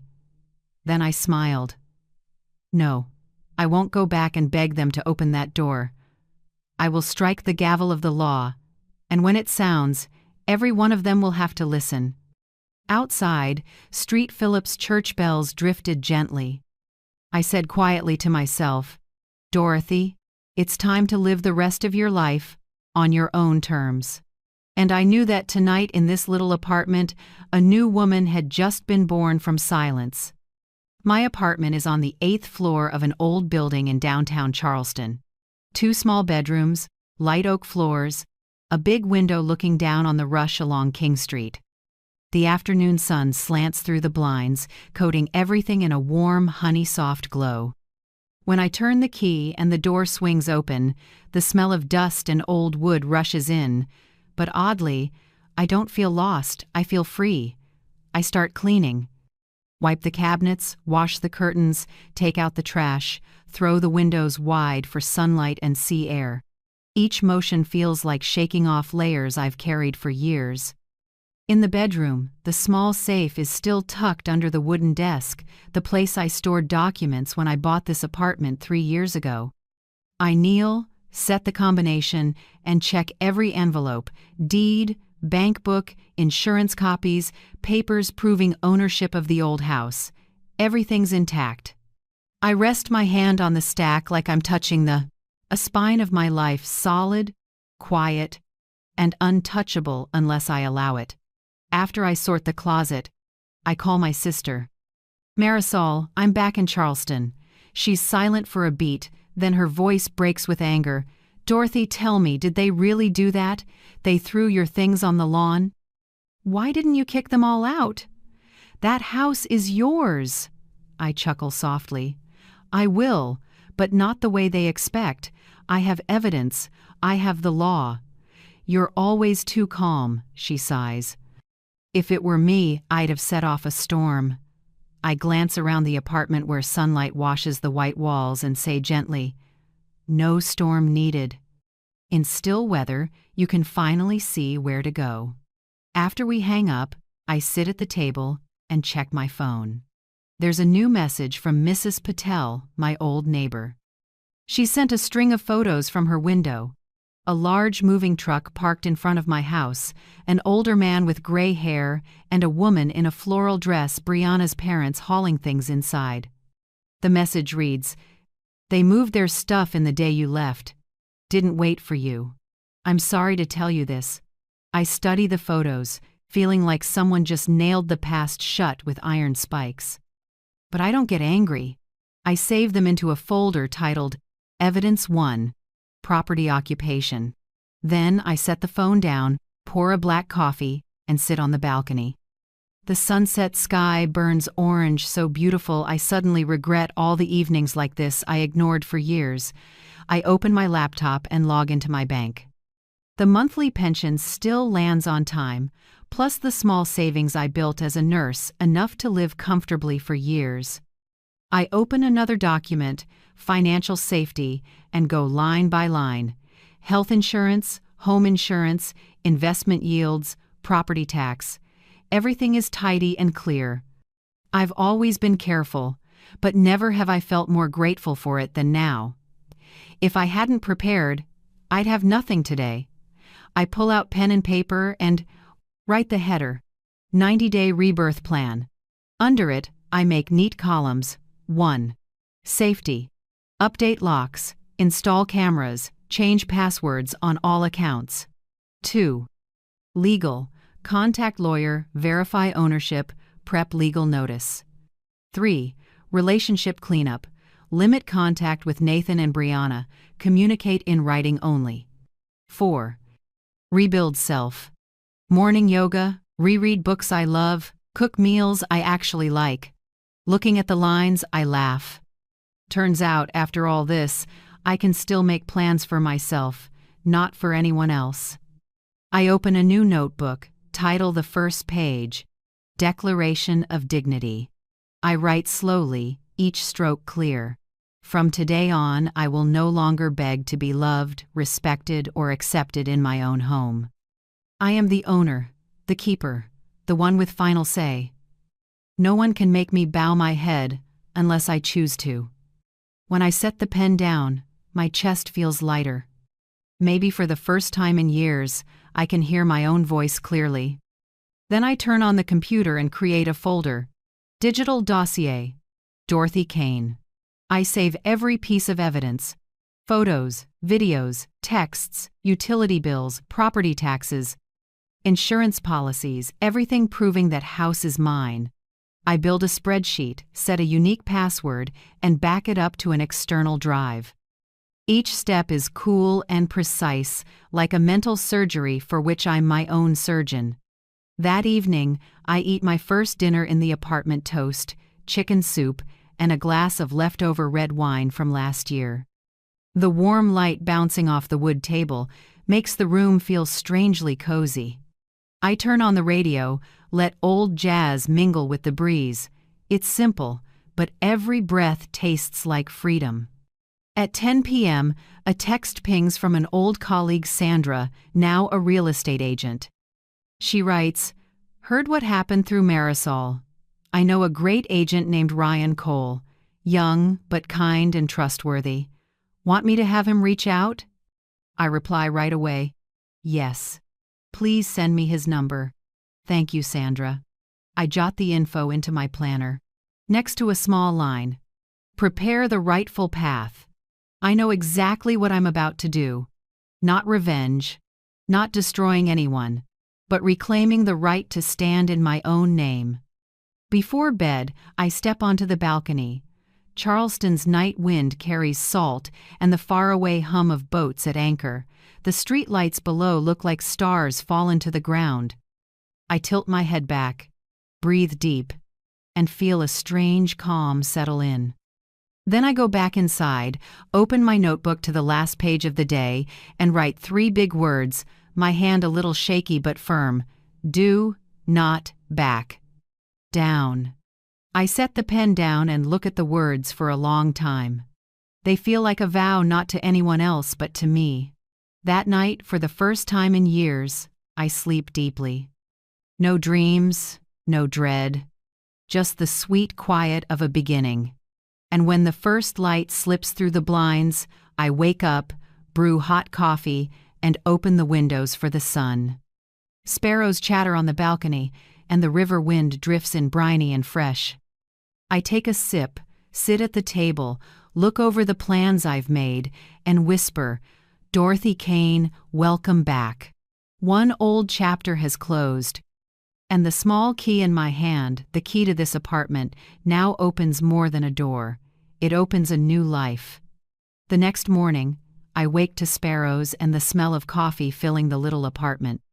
In the quiet, I look out at Charleston's sky brightening and ask myself, what brought me here, to 69, alone in a backup apartment, starting over? I lean back, wrap both hands around the hot cup, and memories unspool like an old film still creased by time. Tom, my husband, died on an autumn afternoon. The stroke hit like a slash. One minute he was talking about repainting the fence, the next he was on the ground in the backyard, still gripping the brush. Nathan, just 20 then, screamed for me. I ran out, knelt beside Tom, and tried to pound his heart back with useless compressions. The ambulance came too late, when they pulled the sheet over him. The fall wind carried the smell of damp wood and lavender from the garden, a scent I couldn't stand for years after. From that day on, my world shrank to 2, me and Nathan. I sold Tom's car and kept the house we spent our youth paying off. To get by, I took a part-time job as a public library aide and tutored neighborhood kids in math at night. Life was tight but meaningful. I made breakfast every morning for my son, waited up each night for him to get home from college, listened to stories about his friends and professors. I was terrified the hole his dad left would swallow him, so I tried to fill it with presence and love. Many nights Nathan couldn't sleep, slipping quietly into the kitchen to sit at the table, eyes red. I brewed mint tea and sat across from him, saying nothing, just resting a hand on his shoulder. We sat like that, letting the warmth from the cups speak its own language. On those nights I thought, we'll get through this. As long as we're together, we'll be okay. So I made that my promise to myself, and I lived stronger than ever. Nathan graduated with a logistics degree, and I cried through the whole ceremony. I remember him hugging me and whispering, "Mom, I did it. I want you to be proud." I was. More than anything. Not long after, he met Brianna, the young secretary at his new company. They met at a work event and everything moved so fast I couldn't catch up. I still remember our first meeting. Brianna smiled softly, spoke gently, called me Mrs. Kane in a honey-sweet voice. I thought, my son is lucky. When they got engaged, I cried happy tears. I sold a few of my mother's old jewelry pieces and paid nearly half the wedding costs. I wanted my son to start without worry. I believed his happiness would be mine, too. The wedding was in a small church draped in white flowers. Nathan wore a gray suit and stood in the aisle with the smile of a man about to have a family. I sat in the front row in my old blue dress, chest swelling with pride. I thought Tom would be proud if he could see our boy that day. After the wedding, I invited them to live with me. My 3-bedroom house near downtown had a small yard, a white fence, and the apple tree Tom planted before he died. I said, "Stay here until you two get settled. Don't rush to buy a house." Brianna smiled, thanked me, and held my hand. I believed she meant it. At first, it really was happy. I made breakfast, Brianna washed the dishes, Nathan drove to work, and I watered the plants, tidied up, and knitted on the porch with the radio on. It felt like a classic American family, warm and easy.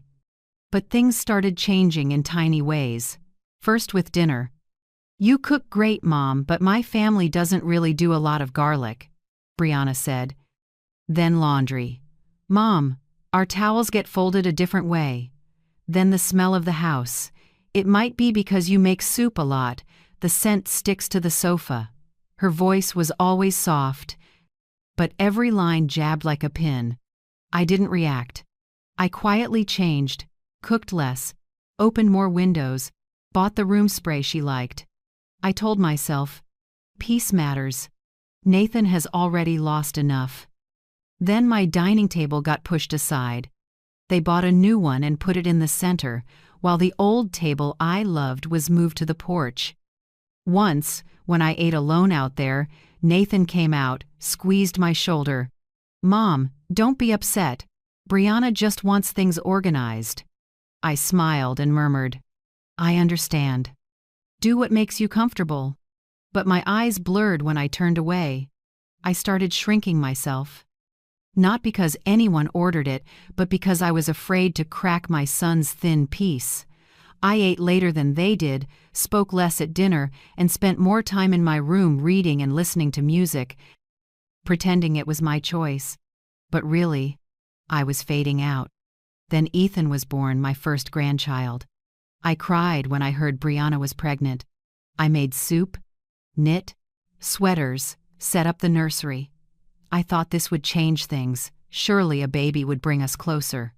But right after he was born, Brianna drew an invisible line.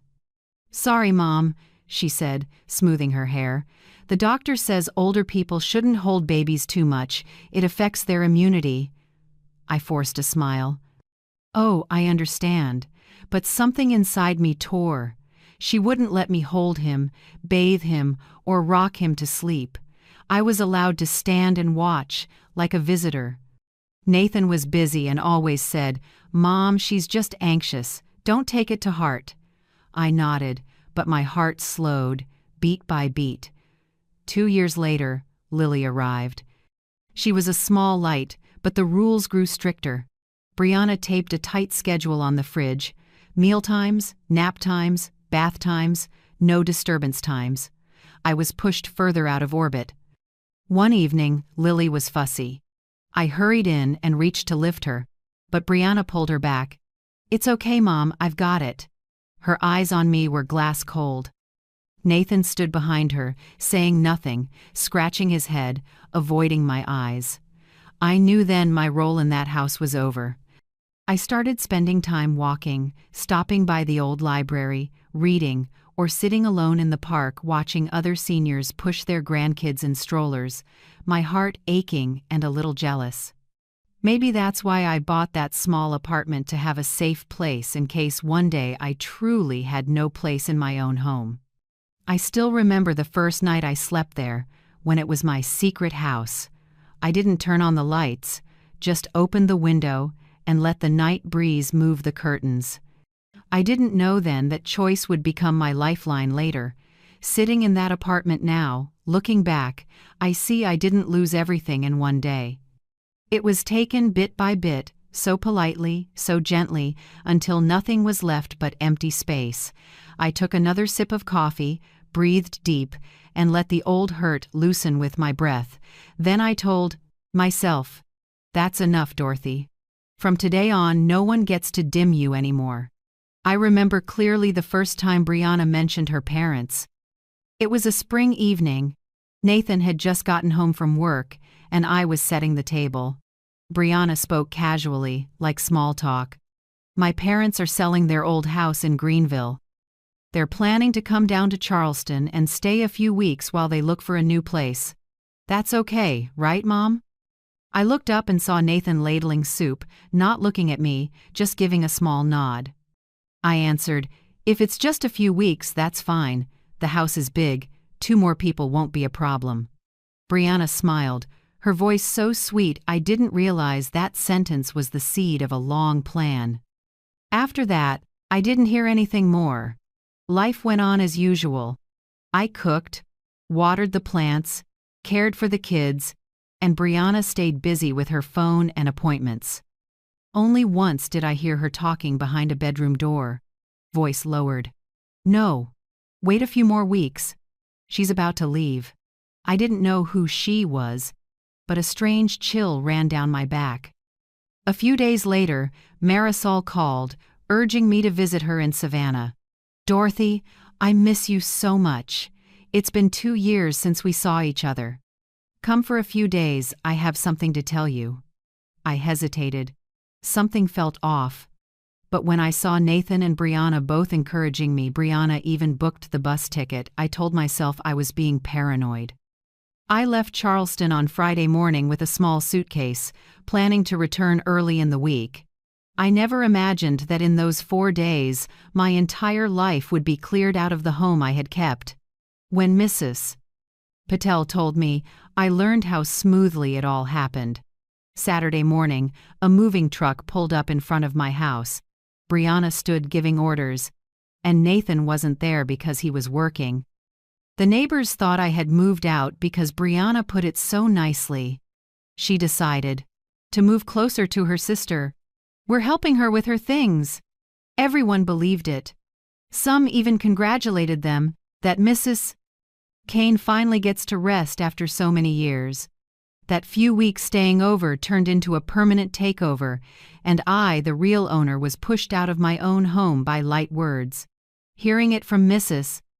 Patel, I didn't fall apart like people might think. I was quiet for a long time, then gave a thin smile. At least they waited until I was gone so they wouldn't have to look me in the eye. That evening, I sat by the apartment window, watching lights spill onto the Ashley River, and for the first time in my life I felt grateful to myself.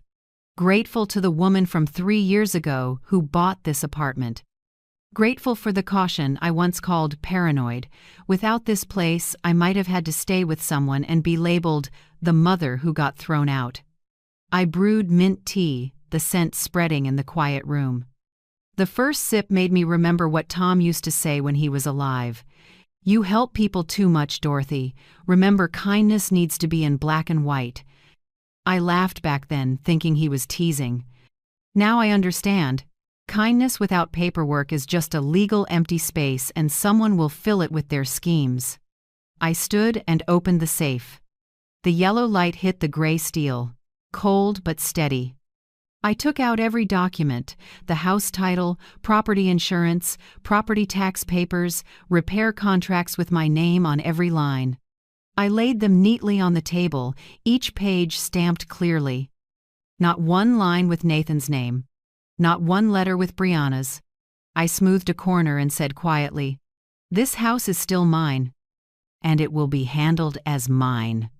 I felt like I could hear the heartbeat of a woman once dismissed, starting up again, stronger than ever. And have you ever had to stay silent to keep your dignity like that? If you have, leave a line in the comments someone out. There may need your story to find the courage to stand up. I opened my phone and sent Nathan a single line. I got the message on the door. No blame, no question mark. I knew that was enough. They'd read it, understand, and start to worry. I powered down the phone and set it aside. What I felt wasn't anger anymore, it was absolute clarity. Before, I would have reacted with tears. Now, I would act with reason. I took my notebook and wrote the first checklist for my countermove. 1. Agent, find someone to assess the house and guide me through the sale. 2. Lawyer, confirm ownership and use rights, and the rules for removing occupants. 3.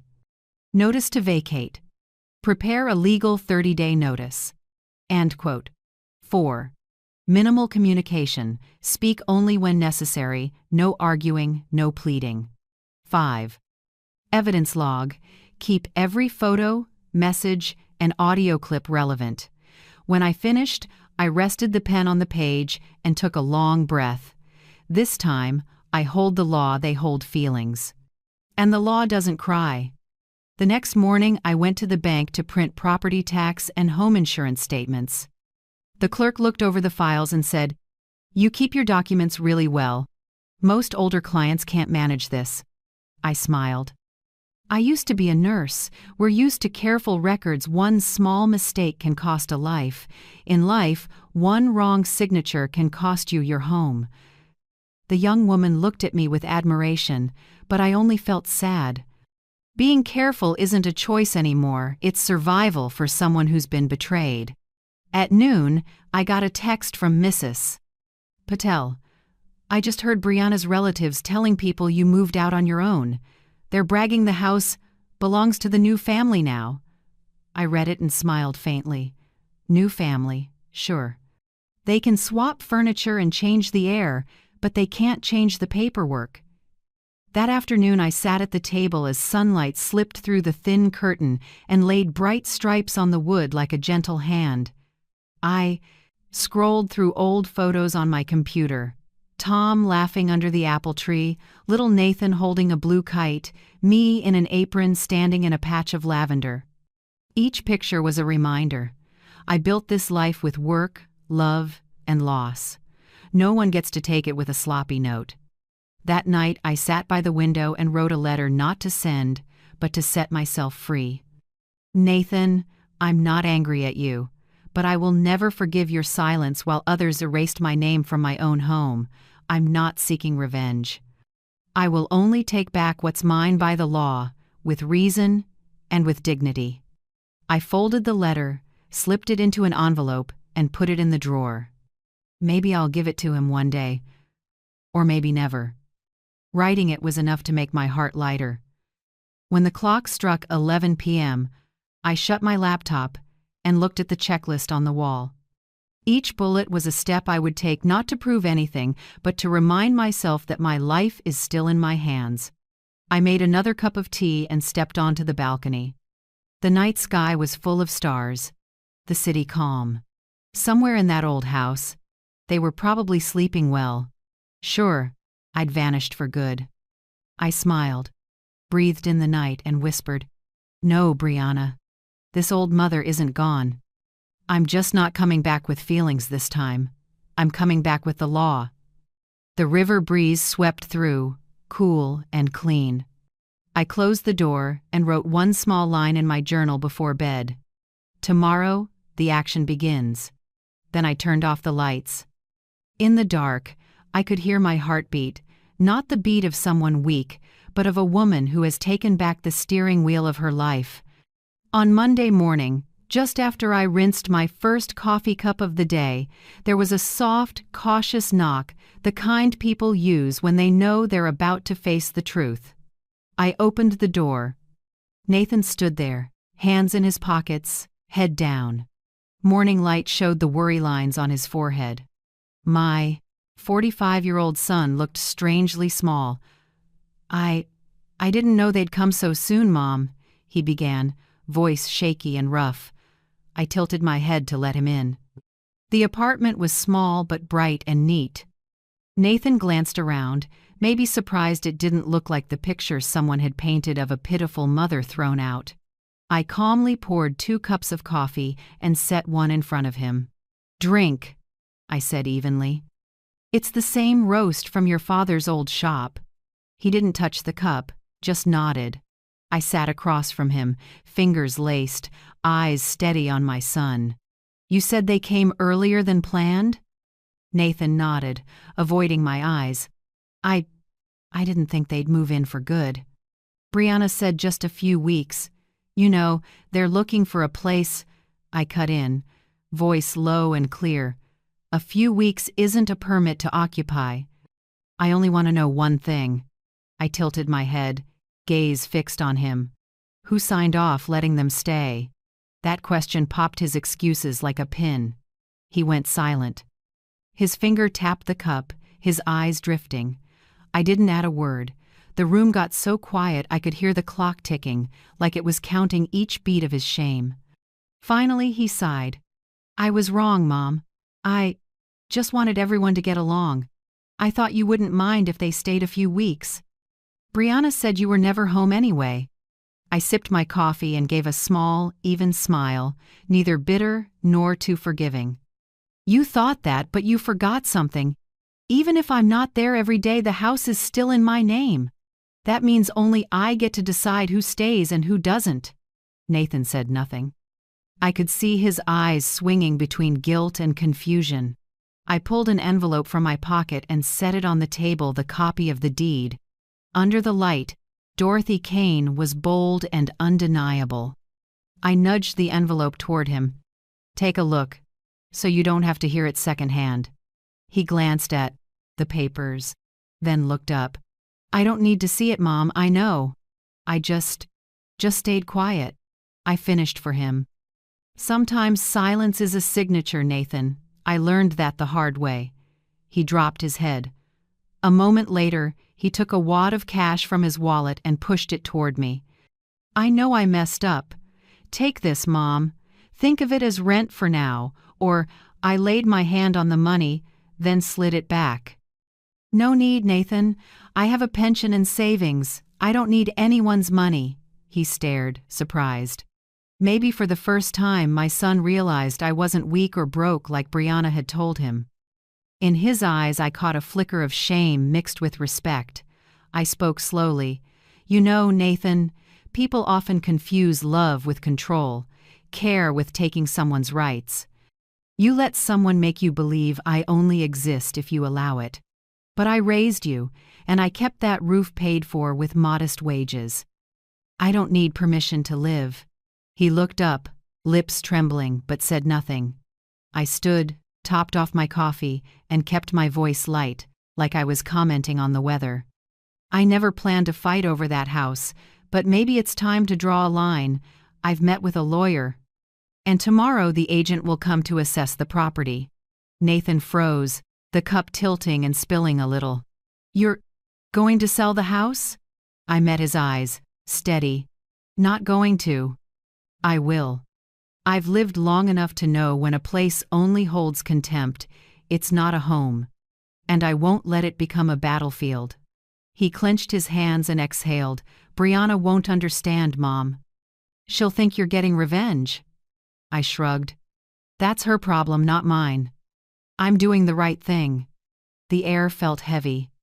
I looked at my son, grown man's face, Tom's eyes, now tired and conflicted. I loved him, but I wouldn't soften. I set my hand on the table, voice softer but firm. Listen, Nathan, I'm not angry at you, but from now on, everything needs limits. Even love has rules. I won't let anyone, even you, treat me with pity. Respect doesn't come from kindness. It comes from clear boundaries. That closed it. Nathan bowed his head low. He touched the deed lightly, then nodded, almost whispering, I understand, Mom. I smiled, stood, and took the printed agent packet from the cabinet. I set it on the table and flipped to the last page. Tomorrow at 9 a.m., Ryan Cole, the agent my friend recommended, will be at the house to do the assessment. If you want, you can be there. But I'll open the door as the legal owner. Nathan looked startled. Maybe for the first time, he realized I wasn't bluffing. I wasn't the weak mother in the kitchen corner. I was a woman who knew the law, held the power, and was ready to act. After a few seconds of silence, he pushed himself up. I'll talk to Brianna. Be careful, Mom. If you need anything, call me. I just nodded, making no promises. When the door closed and his footsteps faded, the apartment felt peaceful. I exhaled, not from exhaustion, but from laying down a weight I'd carried for months. I sat back at the table, opened my journal, and wrote today's first line. Respect doesn't come from pity, it comes from clear boundaries. My hand shook a little, but every letter was sharp. I closed the book and looked at the window taking on evening gold. The last light washed the far roofs in a burnished glow. In it, I saw my own face calm, clear, and so new I almost didn't recognize myself. I stood, opened the drawer, and took out the house keys, documents, and file folder. I packed everything carefully, checking each item. Every lock's little click felt like a drumbeat, saying, I was ready. Before switching off the light, I paused at the door and looked back at the small room.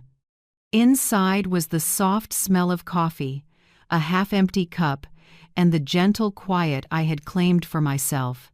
I said softly, like a promise to me, tomorrow Dorothy Kane will open that door not as a mother thrown out, but as an owner claiming justice. Then I turned off the light. Outside, Charleston's night fell easy, and inside me, a new dawn began. The next morning, Charleston's sky was unusually clear. I got up early, brewed coffee, smoothed my hair in the mirror, and tucked the files into a brown leather bag. I didn't feel like a mother facing family. I felt like a woman about to close a major deal. At exactly 9 a.m., my phone buzzed Ryan Cole's number. Good morning, Mrs. Kane. I'm at the corner of Magnolia. I'm 5 minutes early. Is this a good time to meet at the gate? I smiled. I'm ready. See you at the door. I drove to the house that used to be my home. The street was quiet, maples starting to turn color, but I felt like I was stepping onto an old stage where the play was about to end. When I parked, Ryan, a tall man around 40 in a neat suit, walked over and shook my hand. His voice was low and clear. You're the owner, correct? I'm Dorothy Kane, I said, pulling out my keys. The legal owner of this house. I slid the key in and turned it. The click sounded crisp, like a statement of authority. The door opened and a mess of perfume, fried food, and cheap cigarette smoke hit me. A once bright house was now damp and cluttered. The sofa was stained with grease, the floor scuffed with footprints, and my family photo on the wall had been replaced by Brianna and Nathan's wedding portrait. Ryan glanced around, jotting notes fast. Looks like a lot of interior changes, ma'am. I nodded, voice even. Not authorized, but I'll address it legally. From the primary bedroom, Brianna's parents stepped out, clearly not ready for this morning's visit. He wore a wrinkled t-shirt. She had a scarf thrown on. Seeing me, they froze, eyes wide like the sheriff had knocked. Mrs. Dorothy, we thought. The man stammered, we thought you had moved. I smiled, voice light as air. No, I just took a few days off, and this is my agent, Ryan Cole. We're here to assess the house I'm considering selling. She forced a smile. His face flushed. Sell? But our daughter is staying temporarily. I cut in, still calm. Temporary doesn't change ownership. I walked slowly into the living room and took in every detail. Familiar things were gone. The bookcase missing, my china mugs replaced by cheap liquor bottles, curtains a different color. In the corner, my cat Daisy was gone. A chill passed through me, but I didn't let it linger. Ryan got to work, measuring, shooting every corner. He spoke in professional, steady rhythms. This area's rising fast, Mrs. Kane. Near the new commercial corridor and the expanded high school. With light interior refresh, You could sell for about 20% more than 3 years ago. I nodded and jotted it down in my notebook. Brianna's mother hovered behind me, restless. I heard her phone buzz in her purse, then saw a message flash. "Call Brianna now." She slipped into a corner and whispered into the phone, "Honey, I don't know. She's here with a real estate agent." "Call Nathan." I kept my face calm, as if I hadn't heard a thing. Ryan walked through the primary bedroom, the one they were using, and stopped. The bed was unmade, sheets wrinkled, closet doors wide open. He turned back and asked quietly, "Do you want me to document this condition in the report?" "Of course," I said. "And add another item. Unauthorized changes to the interior layout, damage to the downstairs hardwood, and use of the owner's private area without consent." I pulled out my phone and took a few photos, every detail. The lens caught the two of them edging by the door, faces gone pale. I knew these shots would be attachments in my legal file later. When Ryan finished measuring, we stepped onto the back porch. The garden I once took pride in was overgrown with weeds, the fence broken, and the apple tree Tom planted had been cut down. I bent, picked up a dry splinter from the old stump, the only piece left, and held it tight. Ryan looked at me, voice low. "I'm sorry, Mrs. Kane." I smiled. "No need. Sometimes losing the old is the best way to make room for the new." Back in the living room, Brianna's father was trying to be polite. "Mrs. Kane, maybe this is all a misunderstanding.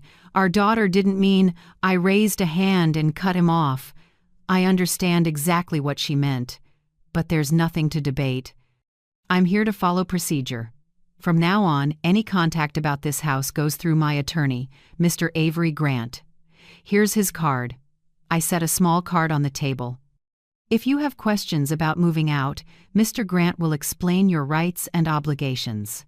They stood there, both scared and confused.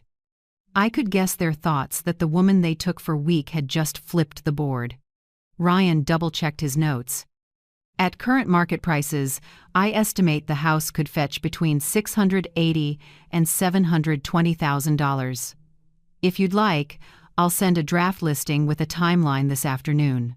I nodded. "Do it. I'm not interested in renting it out. I want to sell clean and final." He smiled and scribbled, "Honestly, your timing is good. Inventory in this neighborhood is tight this quarter. I'm confident you'll get a buyer quickly." I looked around brick by brick, wall by wall, then said softly, like closing a long chapter, "This used to be a home, but now it's an asset.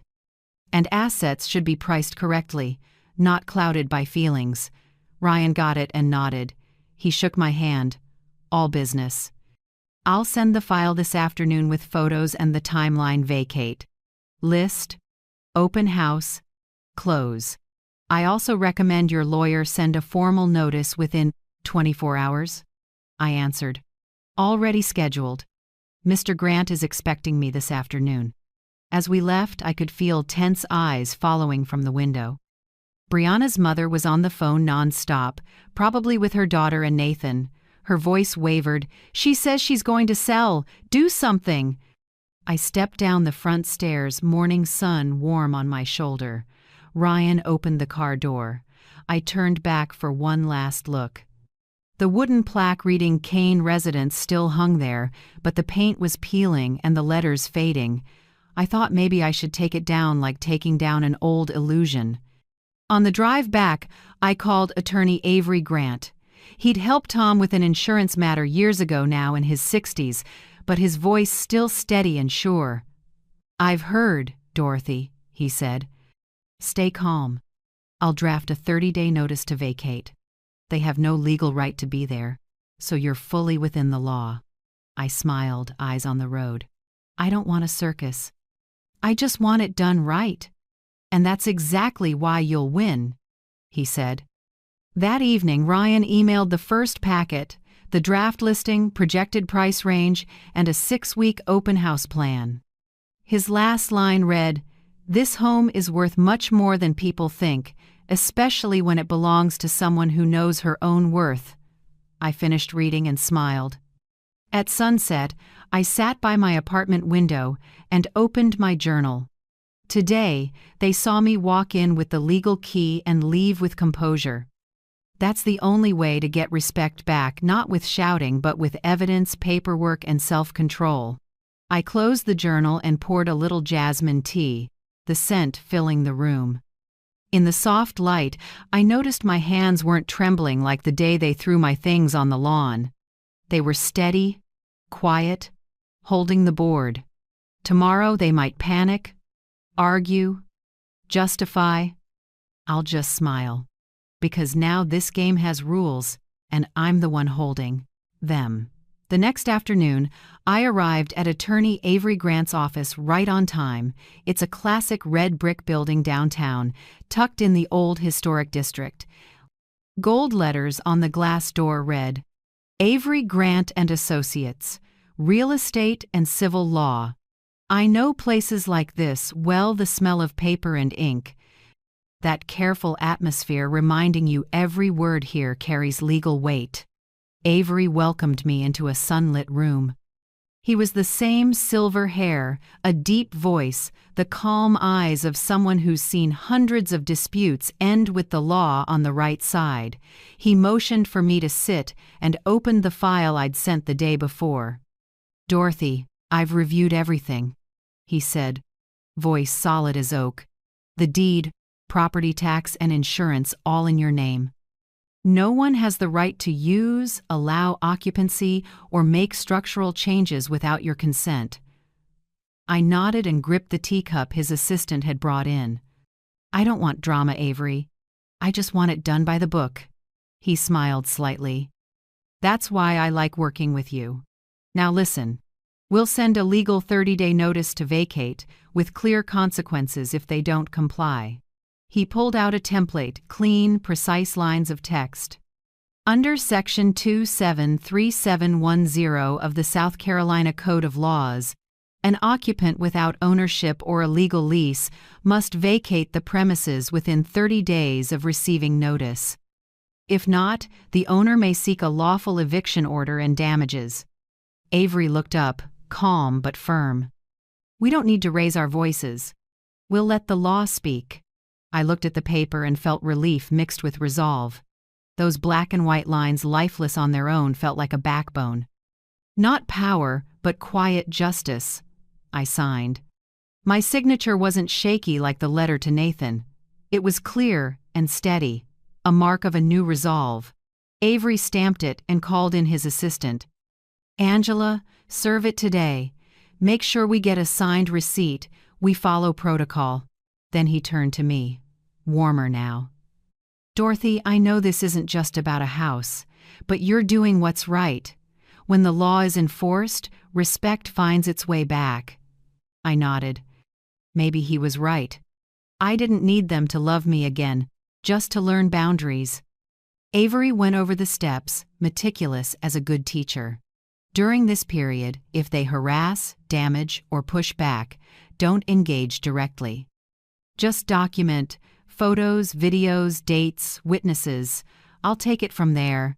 I wrote it all down. Each note felt like a small brick rebuilding a foundation that once shook. By the time I left, late afternoon light stretched across the cobblestones. I felt lighter not because I'd won anything, but because things were finally in their right places. That night, I got Avery's confirmation email. Notice was personally served to the occupants with signed acknowledgement. Effective today, April 14th. Deadline to vacate. May 14th. He added one line just for me. We've taken the first step, Dorothy. Let time and the law do the rest. I set my phone down and sat quietly. A sea breeze slipped through the window. I made ginger tea, watched the steam curl up, and remembered the years I believed kindness alone could hold a home together. Now I know, kindness needs limits and proof. 2 days later, I started restructuring my life, literally. First task, lock all utilities back under my name. I called the power company. Hi, I'm the owner of 214 Magnolia. I want to make sure all utility accounts are under my control." The rep checked and said, "Actually, ma'am, someone changed the contact info last month. Would you like to restore it?" I held back a sigh. "Yes, immediately. Please send confirmation by email." I did the same with water, internet, and gas. Each one noted the date I reactivated ownership. No one touches that house now, not even through a bill.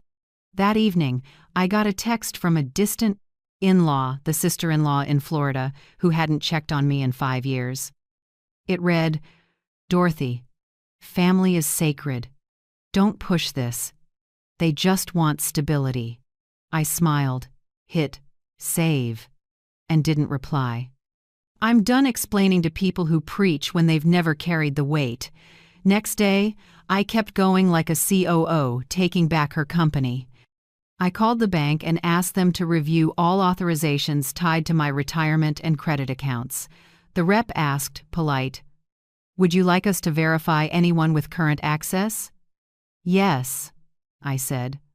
"If you see Nathan Kane, remove him." She came back a moment later, voice firm. "Found an old authorization from 2019. It's been removed as requested. Accounts are now under your name only." I thanked her and leaned back, exhaling. I also added a new property risk policy and updated all contact info. I even installed a video doorbell at the apartment and signed up for monitoring. Some might call it defensive. To me, it's just how you sleep well. That night, I sat at the table and wrote my 30-day plan. The bullet points were neat, but each one carried weight. 1. Dignity. Stay quiet. No sparring. Don't diminish myself. 2. Transparency. Everything in writing, with confirmations. 3. No pointless arguments. My time is worth more than their excuses. 4. Keep calm. The law backs the person who doesn't lose control. 5. Self-care. Eat, sleep, read, exercise. Don't let them take my mind, too. When I finished, I put the pen down. The warm desk light fell across my hands, hands that once shook when I was humiliated, now steady like roots gripping soil. I checked the clock, 10 p.m. Outside, Charleston was unusually quiet. Far-off waves thumped like a lullaby. I turned off the light, got in bed, and pulled up the covers.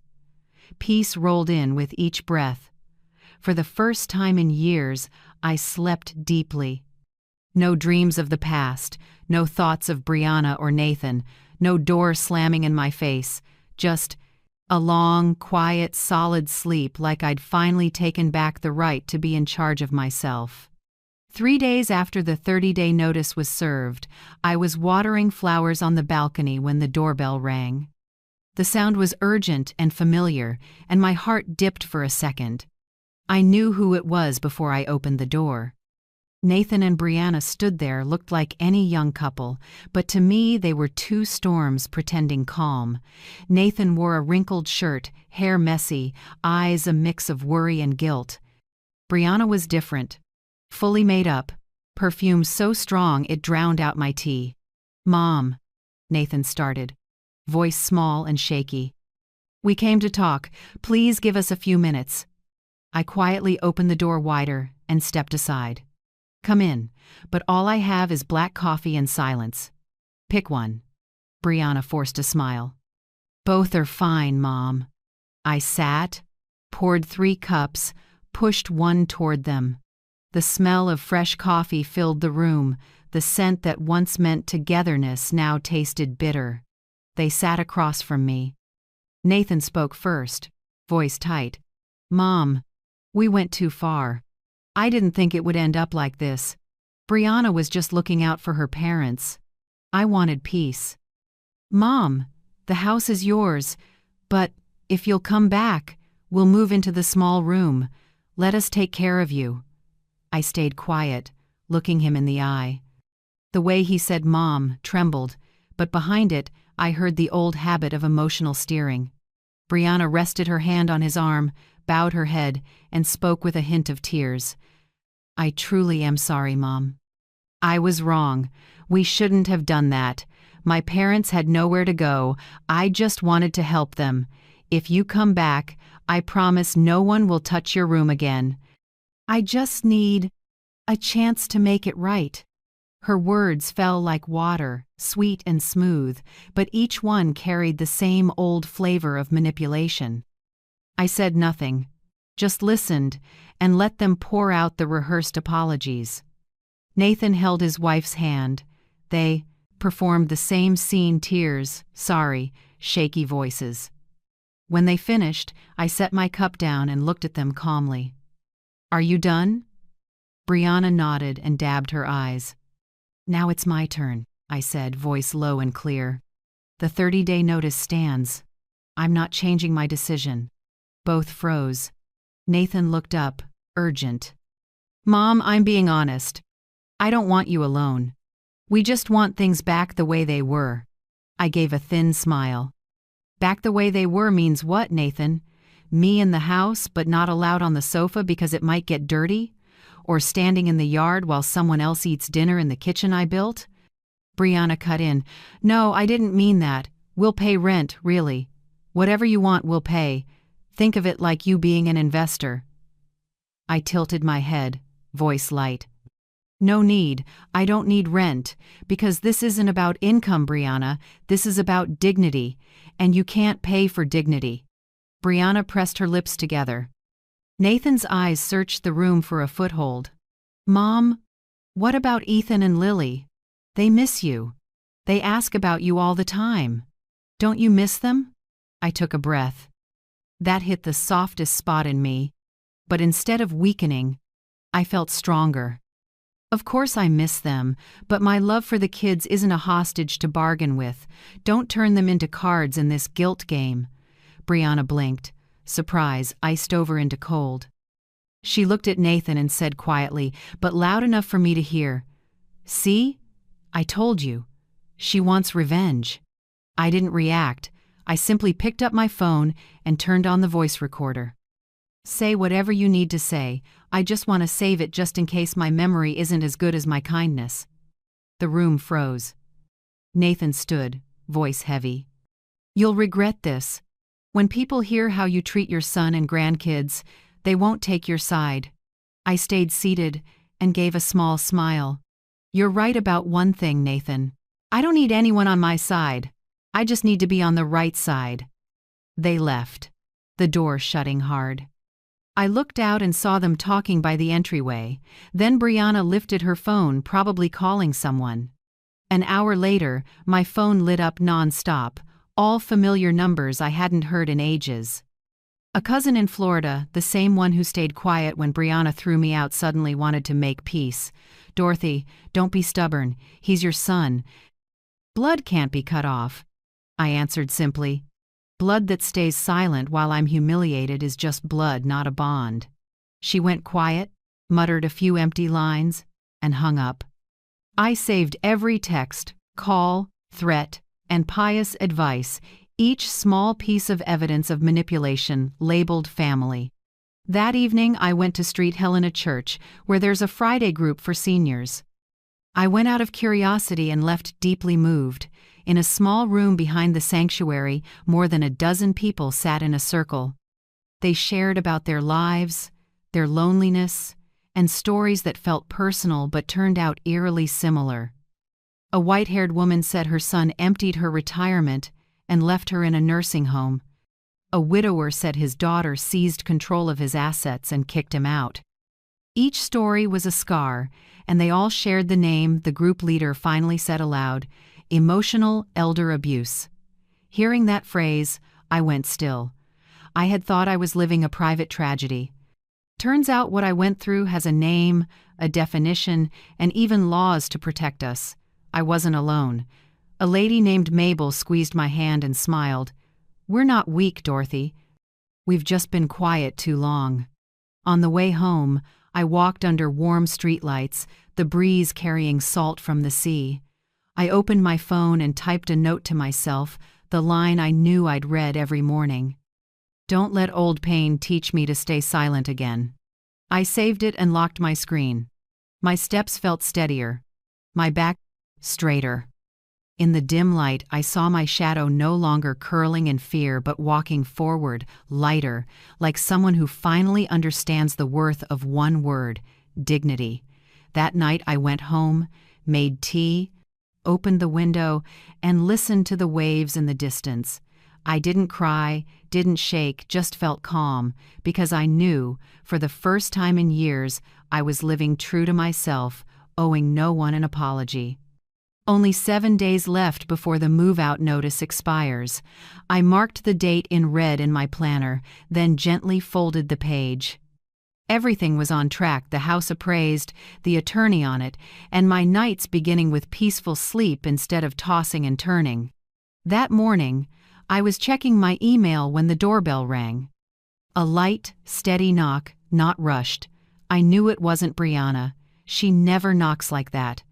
I opened the door, and Nathan stood there alone. No perfume, no prepped lines, just my son, looking tired and thinner.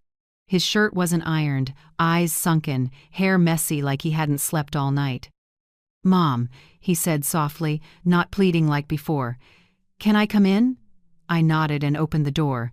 The kitchen still held the scent of morning coffee.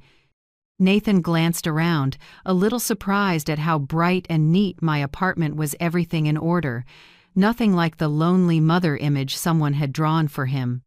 "I want to talk," he began. "Can we sit?" I motioned to the chair across from me. Sunlight from the window fell across the table, splitting the space between us, one side warm light, the other in shade. The divide felt symbolic. Nathan took a long breath. "Mom, I know you've been firm, and I understand why. But I was thinking, if I kick my in-laws out, could you come back home? I'll fix everything. You'll have your own room. I set down my coffee and gently cut in. "For me? Or for the house, Nathan?" He froze. His eyes flickered, then dropped. The silence was answer. Enough. I exhaled, not angry, just sad for a grown son who still didn't know the line between family and possession. "Nathan," I said, soft but steady, "forgiveness is a choice, but it doesn't mean going back to the old spot. I left that house not out of hate, but because I needed air. If I return just to play the role of the indebted one, then forgiveness means nothing." He looked up, lips moving without words. I went on. "I don't want to rebuild with feelings. I want to rebuild with respect. And respect starts by honoring the 30-day notice. I'm not doing this to get even. I'm doing it so you learn the lesson. It took me a lifetime to understand. Love doesn't mean letting people cross your boundaries." Nathan sat still, fingers laced. I could see him wrestling with love and guilt. So I guided the talk out of the conflict zone. "I'm taking a computer skills class at the community center," I said lightly, like sharing a small update. "The ladies in the senior group taught me online finance, how to set up a security camera, and even a bit about phishing emails. It's actually fun. Oh, and I helped one woman apply for assistance." Nathan stared, a little surprised. "You're really doing okay?" I smiled and nodded. "I'm moving on. And moving right." A long, quiet, stretched. Then he said softly, "I'm sorry, Mom. I let it go too far. I was just afraid. If I lost the house, I'd lose you." I shook my head. "You'll never lose me, Nathan. But I want you to understand, real love doesn't need property to exist. It needs kindness and respect." He nodded, tears slipping down, trying not to cry. I kept my calm rhythm. Part of me wanted to get up and hug him like when he was little, but reason held me back. Because I know new boundaries are the real fence of love. I poured more coffee, my voice gentler. "I'm not going back to that house. But I want you to bring the kids here every weekend. There's a little park and a reading nook. I want them to see adults can disagree and still be decent. They don't need to witness conflict." Nathan nodded, choked up. "I'll bring them. But Mom, can you give me more time? A week or two?" Brianna's looking for a place. It's a mess. I met his eyes. Calm. No, Nathan. Rules are rules. If you want to teach your kids responsibility, start by keeping your word. 30 days means 30 days. After that, if you need help finding a short-term rental, I'll help. But I can't undo what I signed. He was silent for a long time, then slowly nodded. I understand. I smiled faintly. And that, son, is the first step toward real adulthood. When Nathan left, I walked him to the door. The morning breeze carried sea salt and church bells. I watched him go, and what I felt wasn't pain or anger, it was a solid peace, like ground after a storm. That afternoon, I met Ryan Cole at his brokerage. He had everything ready for the listing phase. "Mrs. Kane," Ryan said, professional and warm, "we're set. Just a light clean, photos, and we go live next week. I'm confident the house will get immediate attention." I reviewed the printout's cleaning plan, open house dates, closing timeline. Everything was orderly and clear, no room left for feelings. "Good," I said. "I want everything transparent. When it's over, I want to look back without regret." Ryan smiled. "The way you're handling this, you won't." "Most people don't keep their cool like you do." I smiled back, maybe because I spent too many years in noise. Now I choose quiet but principled quiet. He nodded and shook my hand firmly. "I'll send the final packet tonight." When I left the office, the sun poured gold over everything. I stopped at a small cafe, ordered jasmine tea, and opened my planner. In the corner, I stuck a blue note with a line in purple ink. "Today's principles protect tomorrow's joy." I stared at it for a long time. It wasn't just a reminder, it was my promise to myself that no matter how life shifts or how tangled family gets, I'll keep that dignity like a compass. That night I came home, turned on the warm lamplight, and cracked the window for the night breeze. The city was quiet. I warmed a cup of milk, sat down, and opened my journal. My son learned his first lesson on boundaries. I learned my last lesson on forgiveness, and both of us are growing up even if we're long past being called young. I closed the book and smiled. Outside, church bells rolled low, and even like the heartbeat of someone who's weathered a storm and finally knows peace is a fair reward for those who keep their principles. On the 30th day, they moved out. No tears, no apologies, just the rattle of a moving truck on a damp morning. I stood at the curb, file folder in hand, watching the last boxes load. Nathan avoided my eyes. Brianna pretended to be busy on her phone. When the truck door slammed, they slipped away from Magnolia Street, the place that once held my youth. I didn't follow and didn't look back. I simply smiled and placed the keys in Ryan Cole's hand beside me. "Your turn," I said. Ryan nodded, walked to the lawn, and drove a fresh sign into the grass. "For sale, Ryan Cole Realty." The metal cutting into soil sounded crisp, like a period. Charleston's sky was strangely clear that day. Sunlight washed the rooflines and windows that had seen so many dinners, so many fights, so many broken promises. I watched, feeling both light and far away, as if burying a piece of the past, the only way to revive the rest of me. Ryan turned, upbeat. "You'll be surprised. This area is hot. You'll get interest this week." He was right. 2 days later, my phone wouldn't stop buzzing. Emails with questions, a young couple wanting a showing.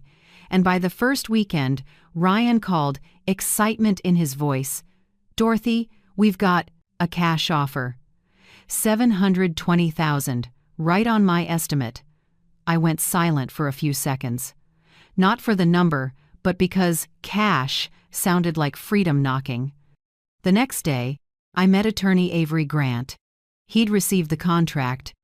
As usual, Avery didn't rush. He slid on his glasses, read every clause, drew a red line through a few spots, then looked up. This is their add-on, a trap clause. If you sign without catching it, they can delay payment with fake repair demands. I'll strike it." He edited steadily, like someone used to facing dishonesty without flinching. I smiled. "Avery, without you, I'm not sure I'd have the patience to finish this." He set his hand on the papers. "It's your patience that makes the law work. You chose the right path, no shouting, just doing it right." When I signed, my hand shook a little, years of scrubbing bricks and tending roses compressed into one signature. But as the ink dried, I smiled. Not like someone who lost, but like someone who finally closed an old era. After the wire hit, I took 3 days to reset everything. I paid off the small stuff: credit card, car insurance, a few hospital charges from last year. Clearing those debts felt odd, like lifting invisible straps from my chest. Then I set up an emergency fund in a 3-month CD. With Avery's help, I put the rest in a safe mix: bonds, CDs, and a small slice in a social fund. Not a fortune, but enough to live free without sweating every bill. One early morning I looked in the mirror. More gray, more lines. But my eyes were bright in a new way. I decided to treat myself to the beach trip I'd put off for family. I picked Tybee Island, a few hours' drive from Charleston. A small oceanfront room, windows full of wind and waves. The first day, I walked barefoot along the shore and let the water wash over my ankles. Each wave felt like a rinse cycle, old memories thinned out, old hurts fading under the tide. At night, I sat on the balcony, listening to surf mix with jazz from a nearby bar. I wrote in my journal, "I didn't lose a home. I traded for peace." 3 days on Tybee felt like a healing regimen. Late breakfasts. Reading on the porch. Unhurried sunsets. No one asking what I needed. No one telling me how to be. Just me and the right to be quiet in freedom. Back home, I decided to refresh the apartment that had witnessed my rebirth. I changed all the curtains to a soft cream, painted the walls a gentle olive, and added a few snake plants in the corners. Each morning, sunlight slid through gauze, touching my coffee and an open book. I set a small armchair by the window, Dorothy's reading corner. I changed the bedding, hung a few sunflower prints, the flower I've loved since I was young but never bought because Tom didn't like bright colors. No one stops me now. I live alone, and the apartment started breathing with me. One afternoon over jasmine tea, an idea landed. I'd start a social account not to show off, but to share what brings joy to people my age. My first post was a teacup, a copy of The Shell Seekers, and a simple caption: "Older age isn't the last page, it's a new chapter if you hold the pen." I didn't expect a few hundred likes in days. Many peers commented, "I'm learning to live again. I thought I was the only one lonely." I replied to each, slowly, honestly. That account became a small corner for people wanting to be heard and to hear. I shared easy meals for one, good reads, sometimes a story about pride and forgiveness. New friends appeared not by blood, but by empathy. One day, Ryan messaged, "I saw you online. You're inspiring more people than you realize." I smiled and wrote back, "I'm just rewriting my life this time in the voice of a free woman." The next month, I signed up to volunteer through church, helping seniors abandoned or scammed out of assets. I visited an 82-year-old named Lucille, living alone after her daughter drained her savings. She squeezed my hand, eyes wet. "You know, you're only truly old when no one listens to you anymore." That line stopped me cold. I held her hand tighter and said, "Then I'll listen, and we won't be silent anymore." Leaving the nursing home, the gray sky felt like a warm hand on my shoulder. I understood, giving is the quickest way to heal. That night, I added another page to my journal. I sold the house but bought back my freedom. I lost the old road and found the right direction. And I learned real happiness begins with the right to say, No. Closed the book and turned off the light. The sea breeze slipped through the open window, carrying the gentle salt of freedom, the scent I'd once forgotten, now fully mine in the second life I chose. One June morning, sunlight slipped through the curtains, and a gentle knock sounded at my door. My heart tilted not from fear, but from a sense that an old cycle was closing in a new way. I opened it. Nathan stood there, hands resting on Ethan and Lily's shoulders. "We came to see you," he said, cautious and soft. I looked at the kids. They pressed close to their dad, eyes shy and bright. The last time I'd seen them was before everything fell apart. "Hi, Grandma," Lily whispered, like a breeze. I bent down and hugged them both. It was different this time, not squeezed tight or teary, just warm enough to say, "I'm still here, but I'm a new kind of grandma." Nathan awkwardly glanced around the apartment. Everything neat and bright, jasmine tea in the air, and a touch of fresh paint, a fruit basket on the table, a few books I was reading, green plants thriving in the corner. "It's beautiful, Mom," he said. "This place really suits you." I smiled. "Thank you. Wherever you feel at peace, that's home." The kids darted around and found the cookie tray I'd set out. Ethan yelled, "Grandma, can I have one?" I nodded, pointing at the clock. "Yes, but remember the rule. Clean your plate and wash your hands after." They stared at each other, surprised that new Grandma had rules. When Lily dropped crumbs on the rug, I simply said, "Grab a cloth for me, sweetheart. A clean home makes everyone happy." Ethan bent down without arguing. A moment later, Lily mumbled, "Grandma, you're different." I smiled, easy as breath. "Different is good, isn't it? Grown-ups have to learn to live true to themselves."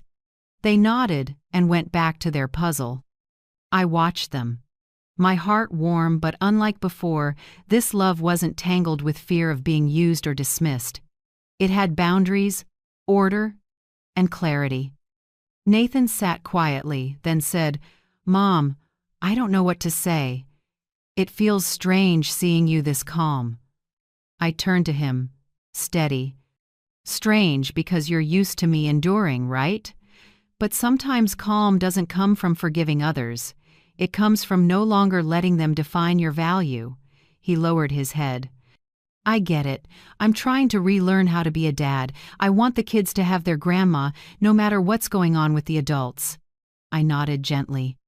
"Start with respect. If you want, you can walk with me, not over me. We all have to relearn love, Nathan. Love without control." His eyes watered. "Brianna isn't coming, Mom. She finds it hard to face you. But I'll bring the kids regularly, if you'll have us." I set my hand on his shoulder and smiled. "Everyone is responsible for their choices. I don't need apologies to be at peace. I just want you to keep your word for the kids." A month later, I hosted a small birthday tea at my apartment. Nothing grand, just a few new friends. Mabel from the group, Stephen who runs the volunteer program at the nursing home, the downstairs neighbor who bakes almond cookies, and of course, Mrs. Patel, the former neighbor who witnessed the morning they threw me out. On the table sat a simple cake with the words, "To life and new chapters." Lily and Ethan helped me place the candles, while Nathan leaned against the doorframe, watching it all with eyes he couldn't keep from shining. "You look different, Mom," he said softly as I walked over. I smiled. "Different or truer?" He answered, voice thick, "Both." Throughout the little party, I didn't have to hide anything. I laughed freely, told stories, and shared a few dishes I'd learned in a cooking class. When I spoke about the project to support abandoned seniors, Mabel burst into tears and squeezed my hand. "Dorothy, you walked through pain and brought light back to us."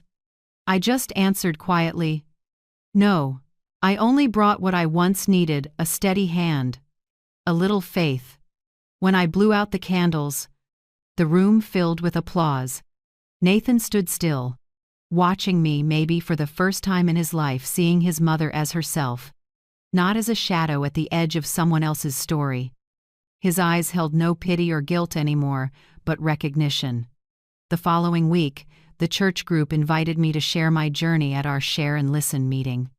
When I stepped up, the room was so quiet you could hear papers tremble in my hand.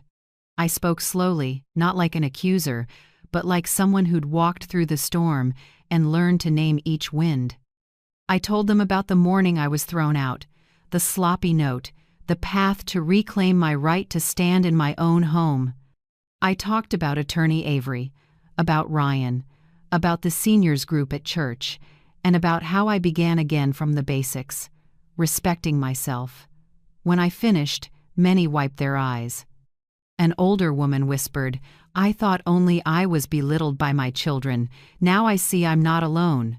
I smiled, warmth spreading through my chest. No speech is needed. Sometimes a story told at the right moment is enough to help someone begin again. I invited Mrs. Patel to speak.